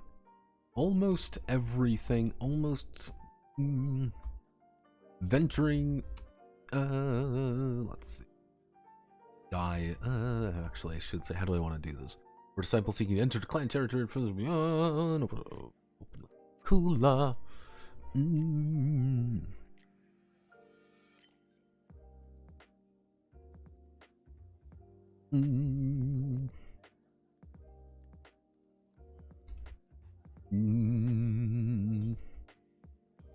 Roving takes time and is considered to be an extended check. Let me double check the extended check rules.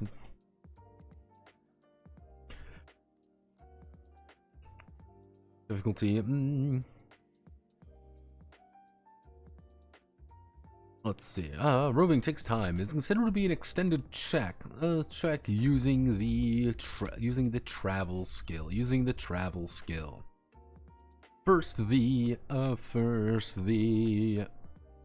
And using the travel skill.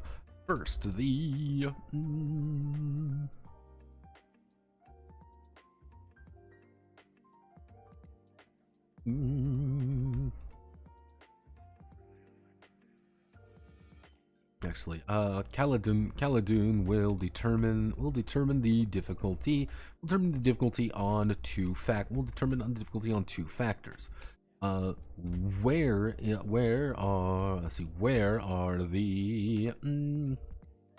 are the disciples heading? And do they have guidance? Put a line there. While roving, determining the location of where. Determining the location is built upon moving from landmark to landmark,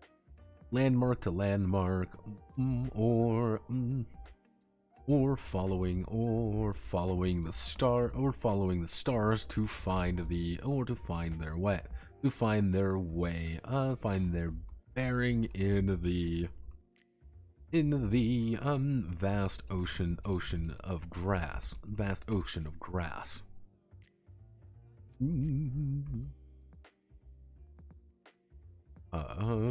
This difficulty. Entering clan lands. Finding. Let's see.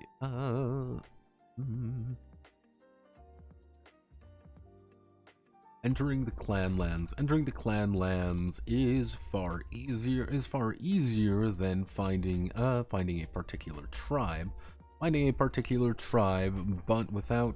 But without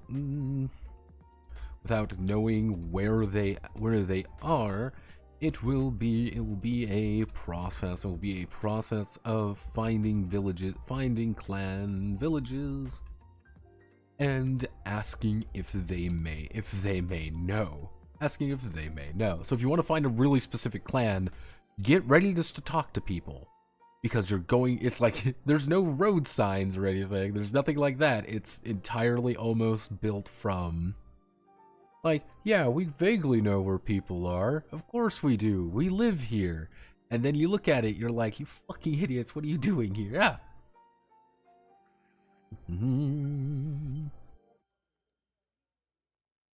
Determining the location. Finding the clan village they may know. Tribal territory. Tribal territory is a combination of finding. Is finding totems and other symbols that the tribe is actually present and hasn't moved on from their grazing territory. So we're going to add in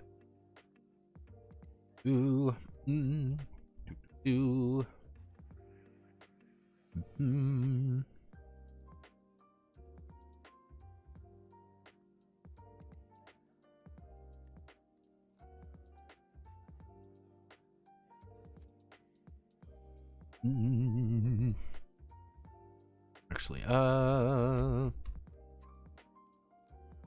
city clan, a far clan. Actually, what we need to do,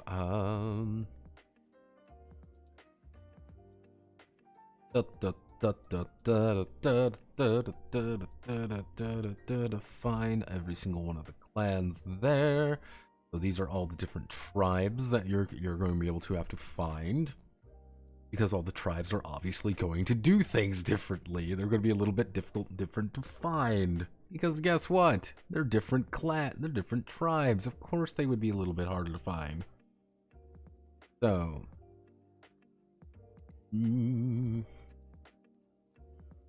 city clans, far clans. This is just going to be a brief example of what they are. So let's do the tribe camel, tribe chaos, tribe horse, tribe jackal hound,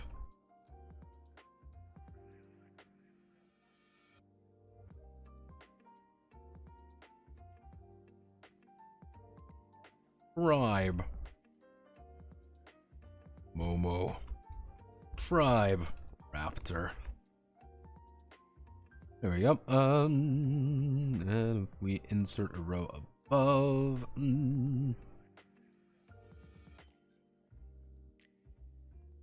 destination, target number,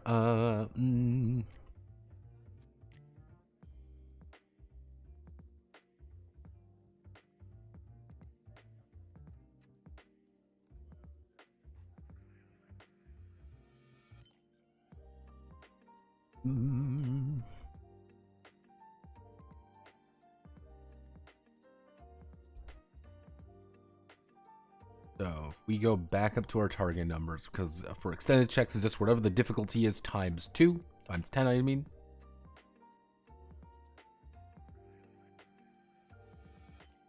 So, I want to find a city clan. City clans are going to be target number 10. They're pretty easy to find, relatively speaking. It just takes a couple days, maybe. You might find what you need to do for them pretty quick. Like, yeah, they live effectively in the same like area as normal quote-unquote people. So it's going to be about like target number 10. Now, target number 10, if you do not have people who know how to travel very well, that could take 10 days. It could take a week to find one of these guys. If you do have someone who can travel really well, it could probably take you 2 days.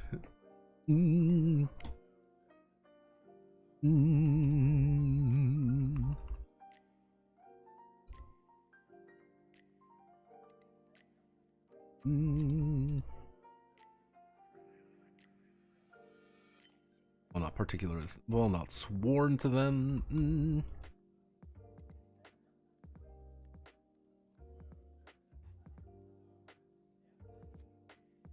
A far clan, this would be target number 20. Actually, this would be 20. We're actually going to make variable ones, so it's like you can make it target number 20 or 30.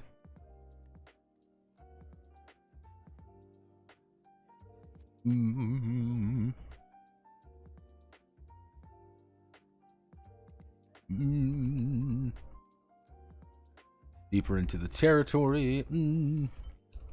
Smaller they larger clans often are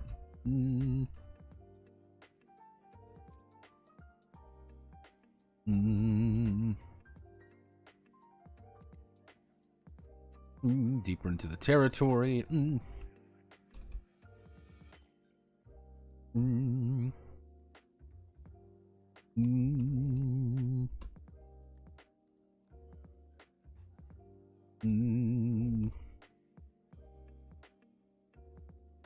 most only kinsman. Most only kinsman. Actually, no, we can do 20. Finding a camel clan. 40. Why is it difficult to find camel clans? Because they're fucking foreigners. Chaos clans. This is going to be fucking 50. 30 for you. The Jackal Handcraft. 40. Momo tribes. It's going to be 30. Raptor clans. They're going to be fucking 50 because they just go really fast.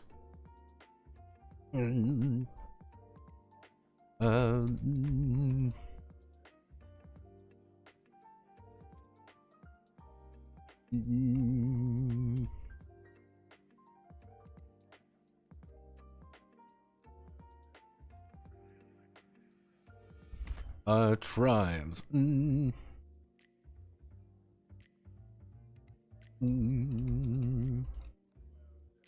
No one wants to deal with the Chaos Tribes. No one wants to deal with the Chaos Tribes, and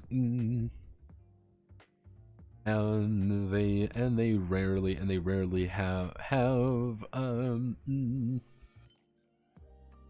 have obvious grazing territory, grazing land.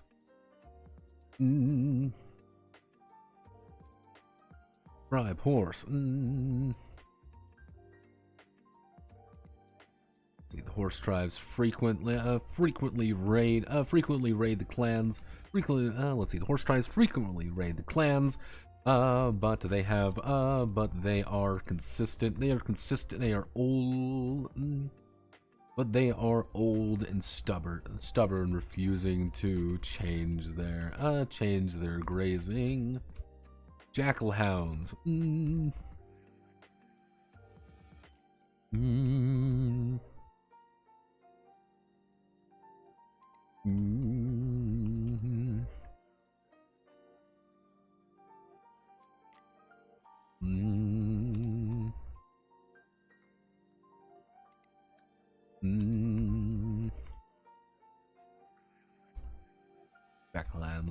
Jackal-hounds don't graze in the grass, rather establish hunting grounds for weeks at a time.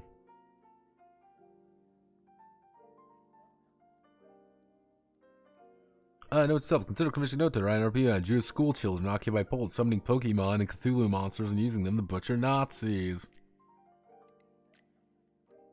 Uh-oh. Chaos, kill chaos. Chaos. Momo tribes. The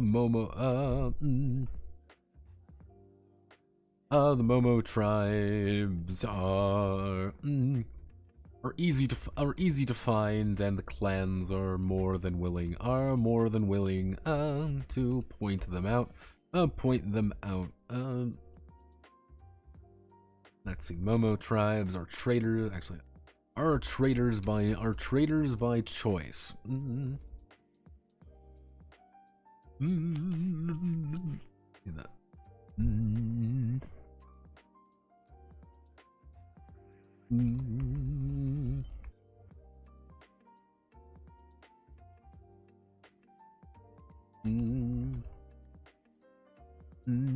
Let's see.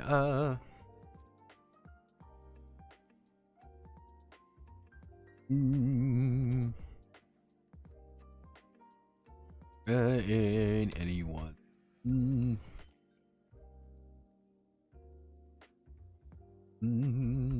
Following the wild. What would be a good steppe animal? What's a good steppe animal? Let's find something fun to deal with.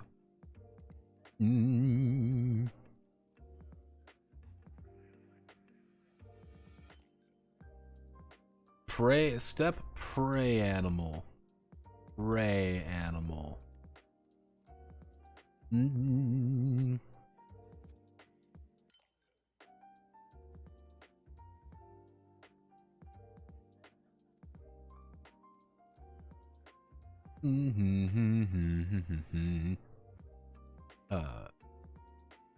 I want to find not steppe. I want to find steppe.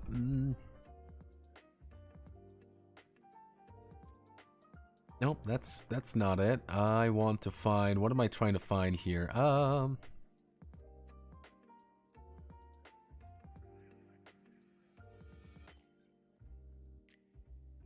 trying to think of like... I'm trying to think of like what you would hunt there, because I can see what they are, but I don't know what the fucking name is. What are you? Sire, horse, anteater. Like, what the fuck do you call this? It would be an antelope, effectively.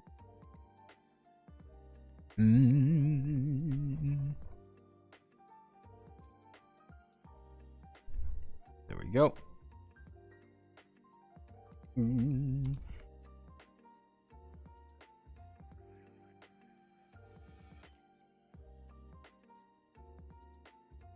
Actually, if we want to be real specific, we can do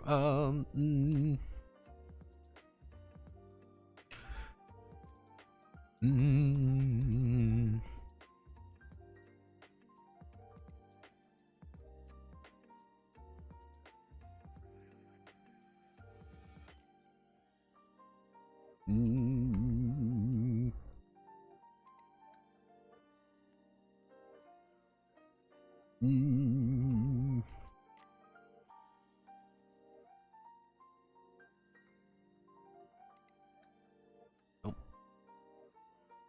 And head row, we hit sword ascending, there we go. Jackal hounds. What are the target numbers? Those are the target numbers. Pokethulu?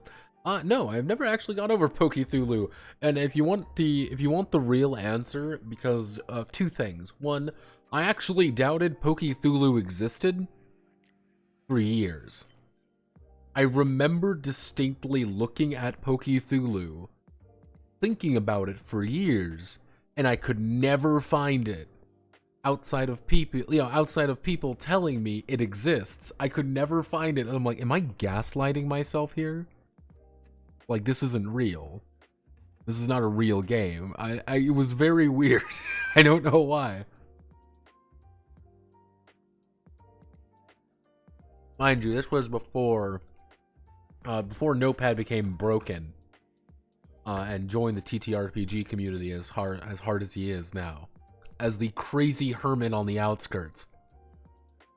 The other reason was, like, I never know where to, like, I don't even know where the fuck to put that game. Like, that's the thing. I've never really know, like, where do you do it like a Pokemon thing? I guess we could put it in the Pokemon case. The Pokemon case has been haunting me for, like, a while now. Because I know there's more, and I know the microsecond I begin it, I will have to go over every Pokemon game. It will be a dedicated month of just Pokemon games. Because I can never escape my nightmare. Also, to explain what the target number actually does, this is an extended check. Using this target number to actually determine where you go. Now, normally, what you do, if I want to make an extended check and we're trying to figure out where we're going. Let's say I have a travel rating of 3, for example. Let's say I have a travel of 3. I get to roll 3d12 and move and try to find my way to where they need to go. So, let's say we're trying to find ourselves to a far clan, and it is day 1 of our travels. I roll, I've got 5 successes. Generally, we've made really good progress. You know, it's like, okay, day 1, we're making our way into the territory. To give you an idea, it's like, once you've roved out from the road for about a day, it's just grass. Because you gotta remember, the Yakula is a steppe. It's kind of a shitty steppe, by the way, but it's a steppe land. The best way to think about it is looking at, like this. Like, very open, kind of grassy, kind of like roving hills, and, like, you could just see nothing for days on end. Outside some very vague landmarks. And so it's like, okay, we're making our way. We have successfully moved, day 1, we're 15 out of 20. So, we're going to roll again. But mind you, we've had to eat food. We have all eaten food at this point. We are eating our rations. We're doing that. Cool. Next day. We roll.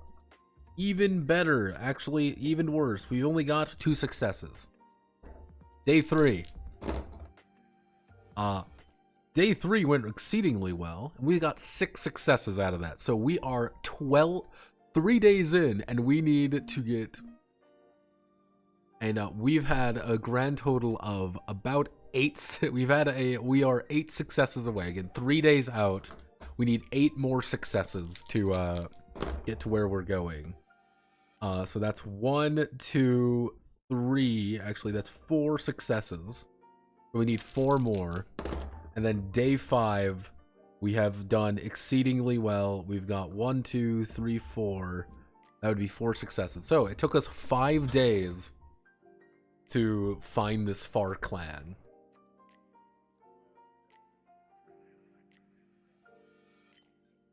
And hey, that just takes time, and that is time you may not have. But again, think about it like that. If you need to beat, say, 50, you need to beat 50. And this is assuming you kind of know where you're going.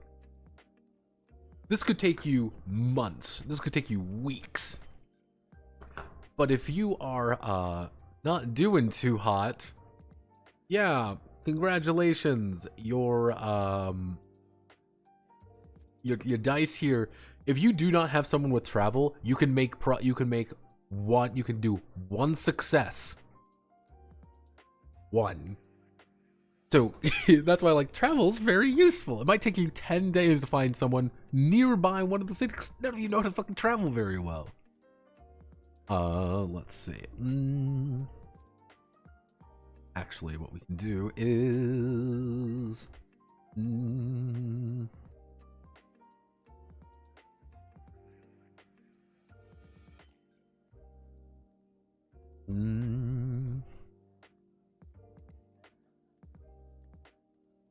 Season, it is the low sun, it's low sun, it takes 2 days. Actually, it would be 1 day. Ideal travel conditions, the Yakula is warm. Warm during the day, but warm during the day, but cool nights. Makes sleeping under the stars lovely. Hi sun. 2 days. The heat has begun to seep into the bones. Has begun to burn the skin, and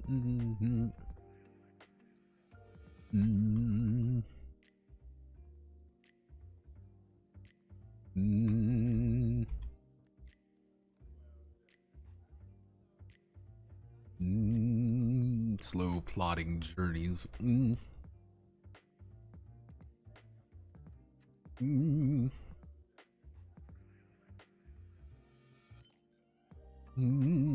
Slow plodding journeys. Sweat.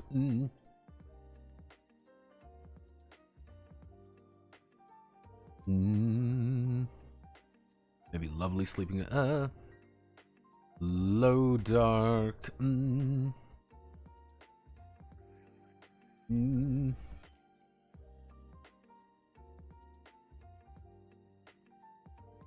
The heat subsides into a soft chill.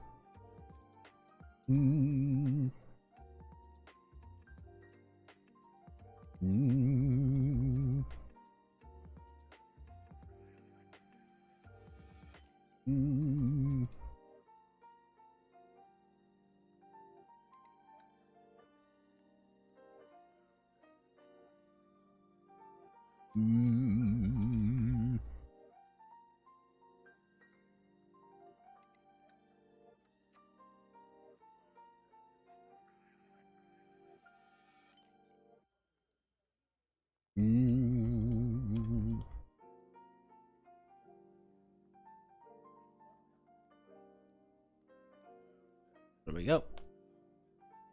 So effectively, this is how many days you are making per thing. So, there's a Pokemon case. Yes, I do have. Effectively, there are 2 Pokemon cases that I want to do, which is one is the I can't believe it's not Pokemon games, and the other is actual legitimate Pokemon games like Pokeroll, Pokemon Tabletop United, the whole 9 yards.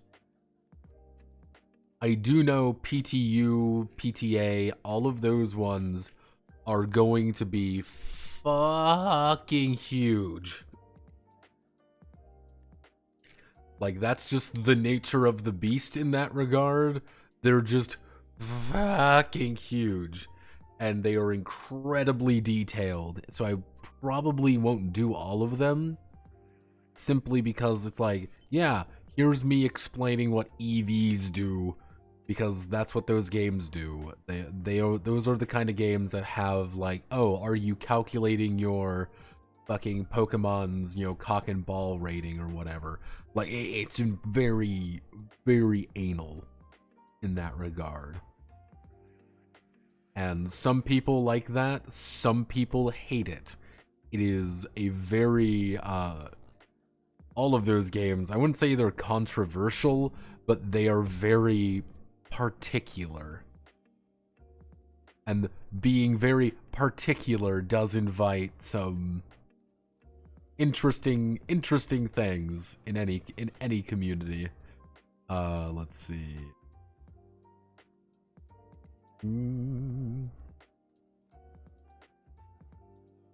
Though I would say if there is ever going to be a in case you're wondering, like, do I have an objective, like, opinion on any of them? No. I just know that they exist.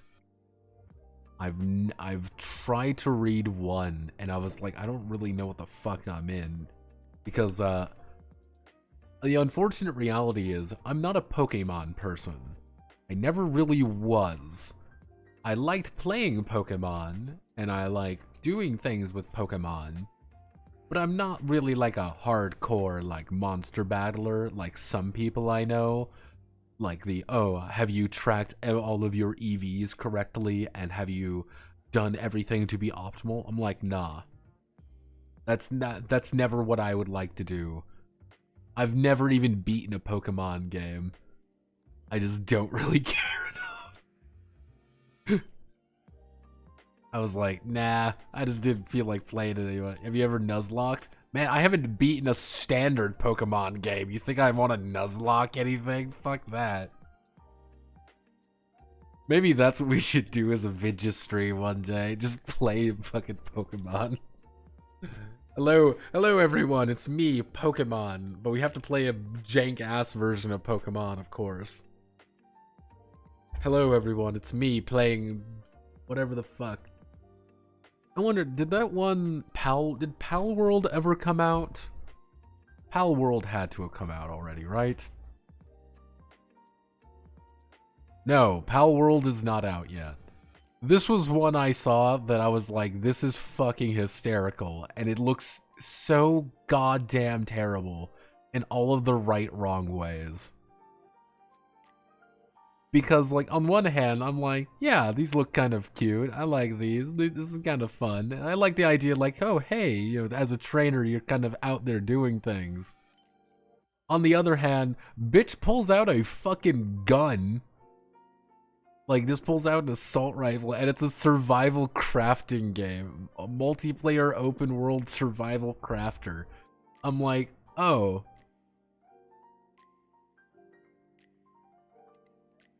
They're about, like, yeah, it feels like there could have been some interesting ideas here, but they went for like, hey, what if we do Pac-Man, but Pac-Man and you just got guns? Haha, isn't that funny? I'm like, no, that's not funny. Like, that's not really funny, haha, that's kind of funny annoying. Like, yeah, PvP isn't, like, why?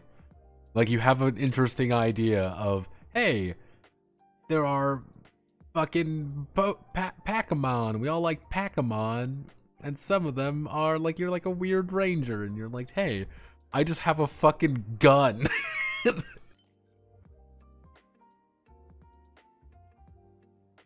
Yeah, it feels like an elaborate shitpost. And it would honestly, like Pokemon X Monster Hunter, that could have been fun. Hey, you're a you're a Pac-Man person or whatever the fuck it is, and you've got your you got your weapons and your stuff, and you're trying to like, you're playing like a weird support role to your guys, kind of vice versa as well. All right, cool, I'm in. That could be kind of fun. Because when it first announced, I'm like, oh, this looks kind of neat. Like, this is like, oh, okay, kind of weird what they were going for. But they're like, it's a survival crafting game. I'm like, oh. It's astounding how that just tanked my enthusiasm through the ground. It's actually quite impressive. Because I don't like any of those, like, survival crafter games. Because they all are the exact same game. And I've had my friends be like, hey, it's totally not. It's a totally unique game that's totally, you know, different and awesome. And this one's different, Notepad. This one's different. I'm like, it's never different. It's the exact same game. And I'm going to I am going to mine some ore for about a week, and then I'm going to build a house, and then I'm going to hit 3 rocks together to build a shotgun. Like, that's just how all of these games go.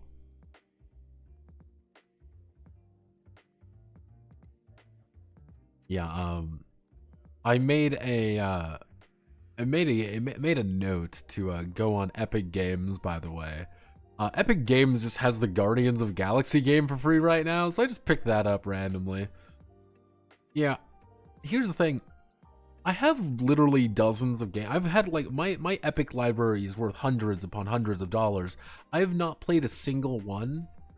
I just get them for free because I know Epic had to pay for it, and I find that very funny. I find that immensely amusing for some reason. But let's see. So, season, low sun, high sun, low dark. It feels like there should be one in the middle there.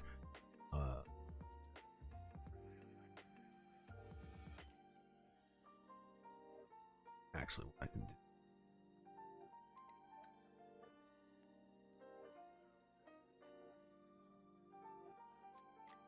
We can do that. Spread it out a little bit more. Cool.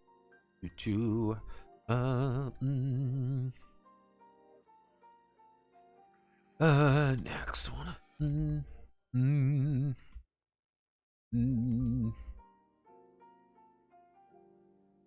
The next important factor is information. No matter how qualified the traveler of the band is venturing into Yakula without a plan or guide is a sure method to end up lost or in the gullet, or facing down a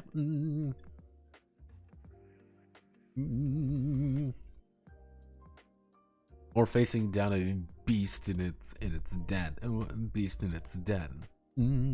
without when the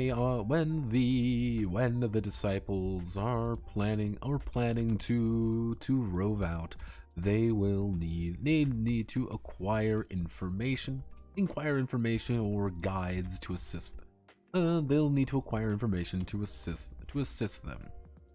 This may come from patrons, allies, contacts, or simply chatting up others for directions toward a destination. When finding the information.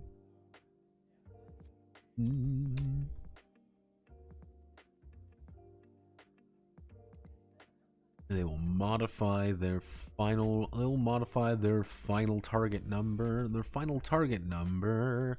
Let's see. Fire. They will modify. Let's see. When finding the information, they will after finding the information, they will modify their final target. Final result. And they'll modify their final. They will modify their target number. And begin their trek. If they feel confident. If they feel confident.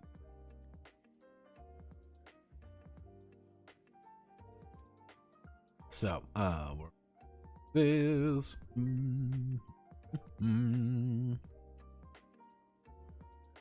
Actually, we can do this.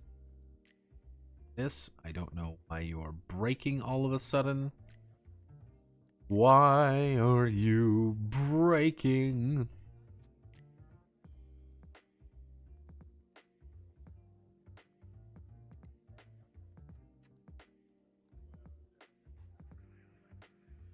I've always wondered why it breaks sometimes, and like the table. I think it has to do with the margins, like it's trying to fit it within the margins, and that's what's fucking it up. But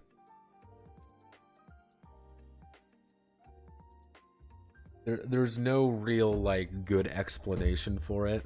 That's the thing that's somewhat annoying. But we want to do information. Modifier and description information. Blind travel. TN times 3. Unadvised except for the desperate. Desperate, the disciples venture out into more than a vague idea, with little more than a vague idea. Blind travel.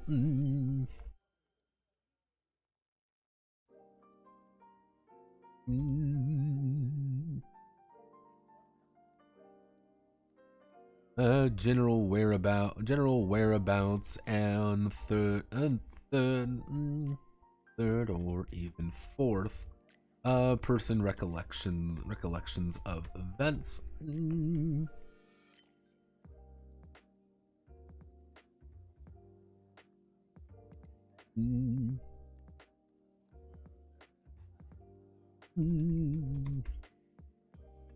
Let's see. The disciples have directions on where to travel. This may be just heading north. This may just be heading north, or following a trail, but it's something. But it is some. But this may just be heading north, but it is something.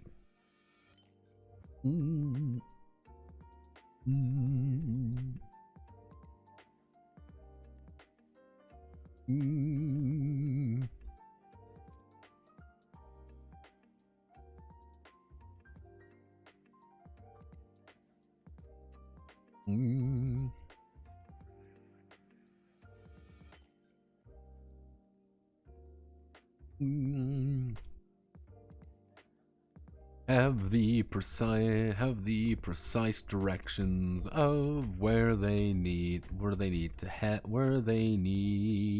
to go, and how to get there, including landmarks. Map TN-10. The disciples have an actual map highlighting the area. They can freely reference.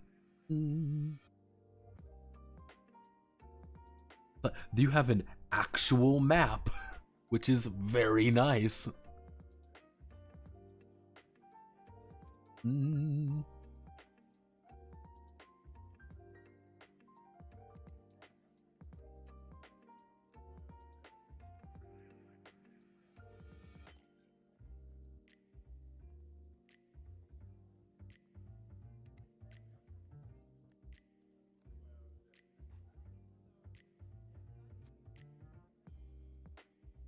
Let's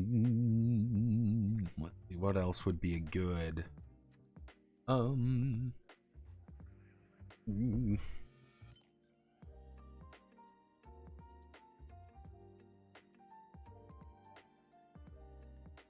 mm.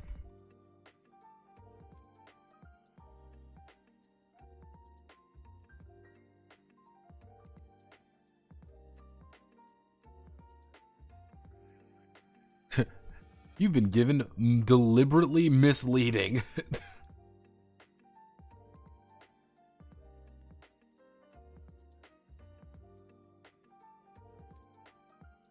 Mm.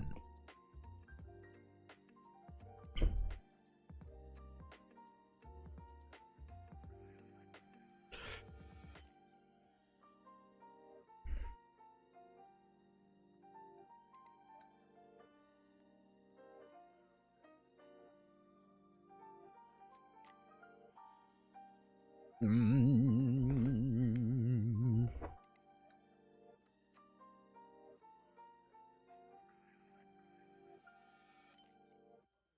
How do I want to word this?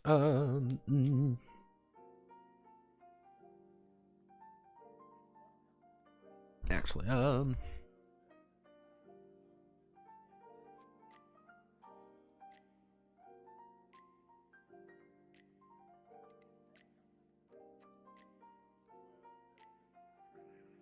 Mm.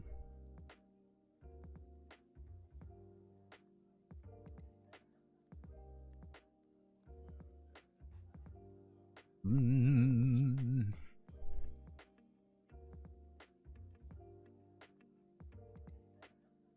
Mm.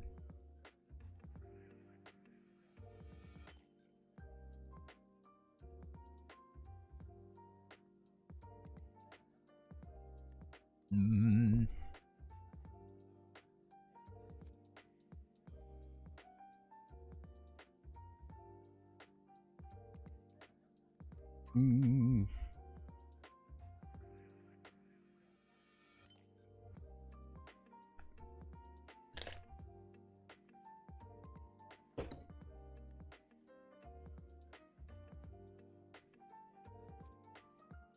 Mm. Actually,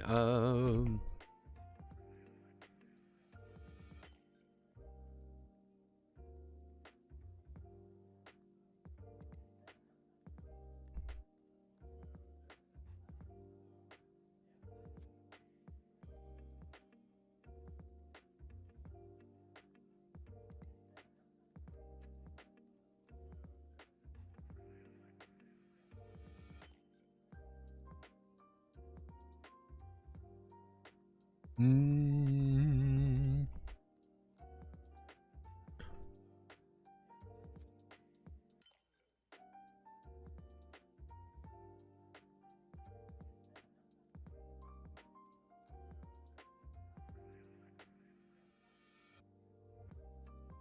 Familiar territory, so it's like, hey, we found a grazing map. Mm.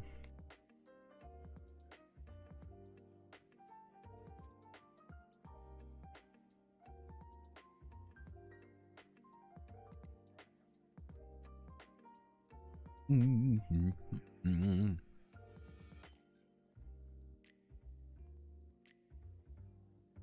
We want to do information. Let's see. Information is actually information does not stack in any way. Only the best. Only the best. Only what. Mm, mm,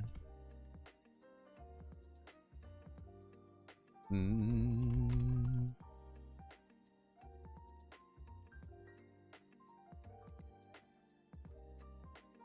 mm.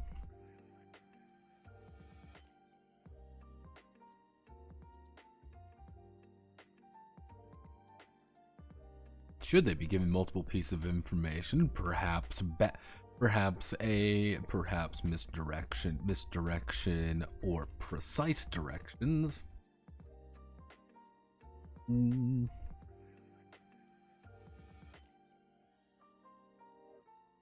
Mm.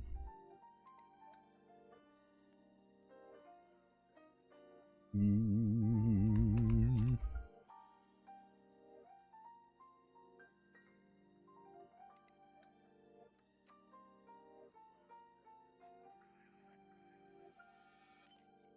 Mm.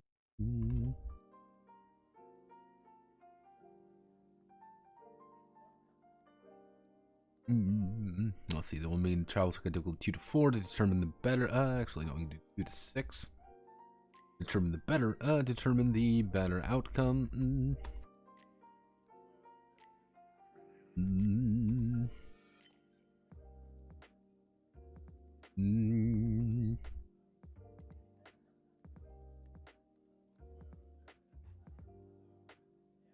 Mm. There we go, which should be right.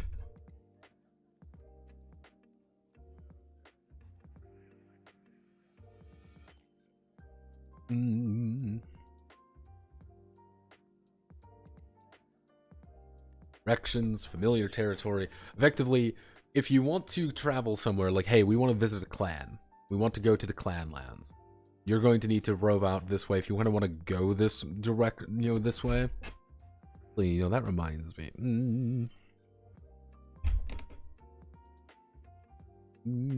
So actually, we can do a side note. Roving towards nowhere. If the disciples are simply wandering from clan to clan, or following the tribal lines. Let's see. If the disciples are wandering from clan to clan or following the tribal lines, they are free. They are free to do so. They are free to do so. Actually, we can actually even add this in here.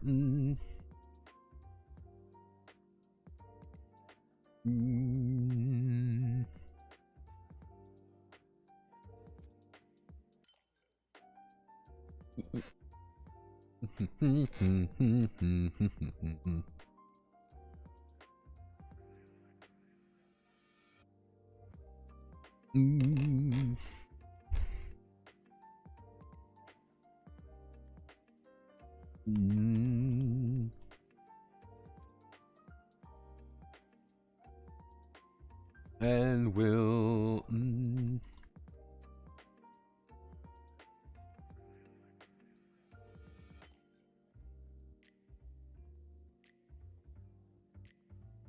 there we go.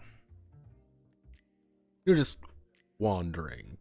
There's no goal. There's no like direction really. You're just, hey, I want to go over there. We're visiting the clan lands. What do we need to do? We're visiting a clan. Roll. You need to beat like 20. It's not that going to be that difficult. It could take you a few days to find a clan. It could take you a few hours to find, a few weeks to find a clan. You're just kind of wandering around in an area, pretty much, just trying to find something.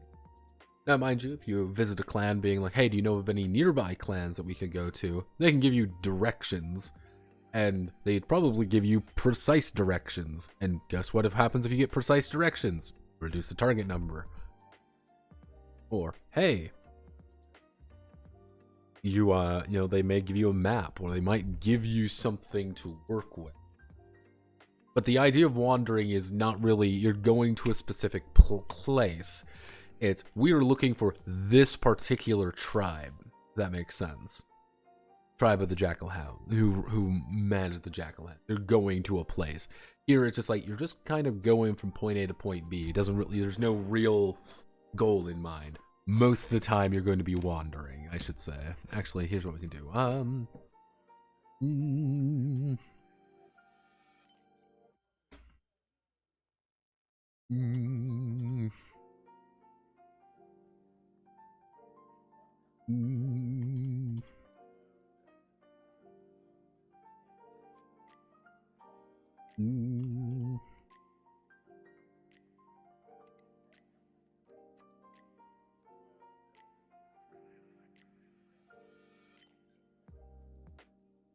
Mm.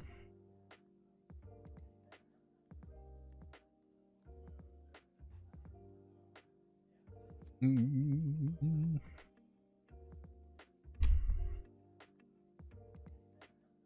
Mm. Mm. You know, it's like, and guess who? And guess what? Caledon always loves to play with fate. That's kind of the idea. And as Caledon, you are very much encouraged to fuck with players. You are because they're your protagonists.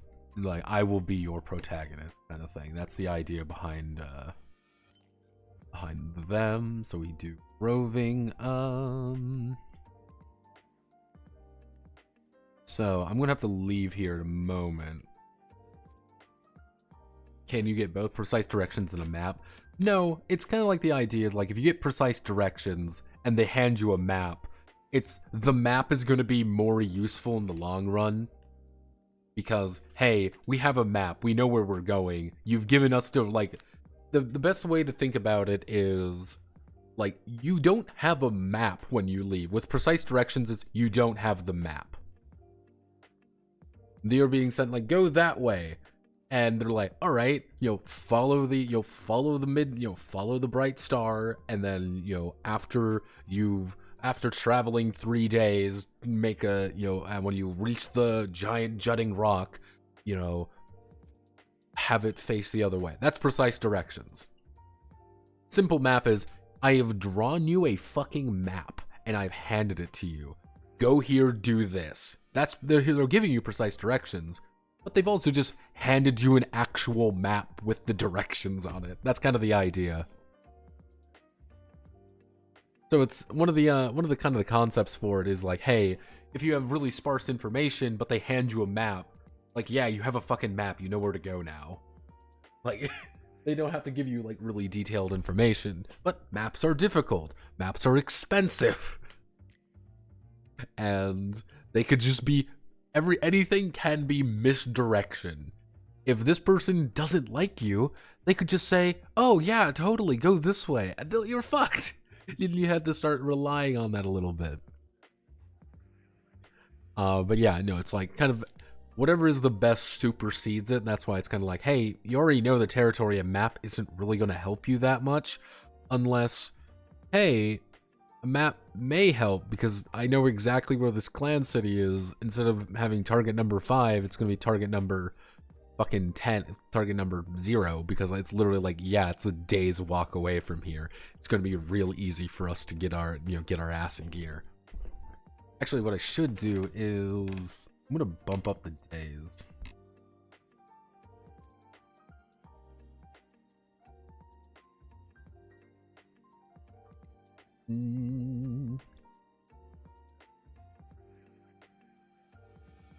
Actually, we're gonna bump the days up to be nice and even, and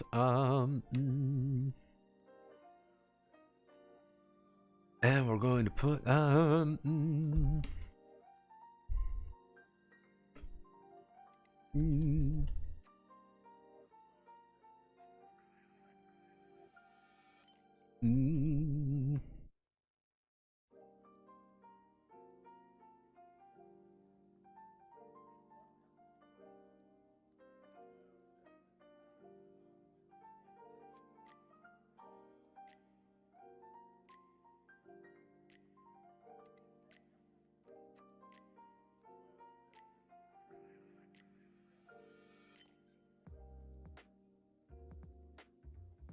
but don't forget, yeah, like your fucking mounts need to be fed as well.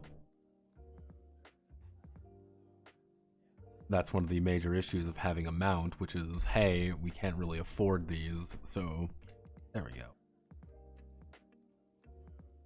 It's like, yeah, it's 2 days out. You can haul ass, you know exactly where you're going, kind of thing. So yeah, that's kind of the idea. But for the city clans, why would they draw you a map? What's the point of drawing you a map? Because they're just the city clans. Yeah, totally. Just go this way. What do you mean, just go this way? But roving is going to be replaced with Mm.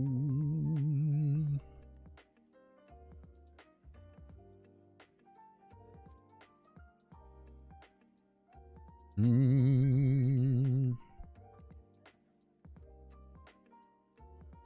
Mm.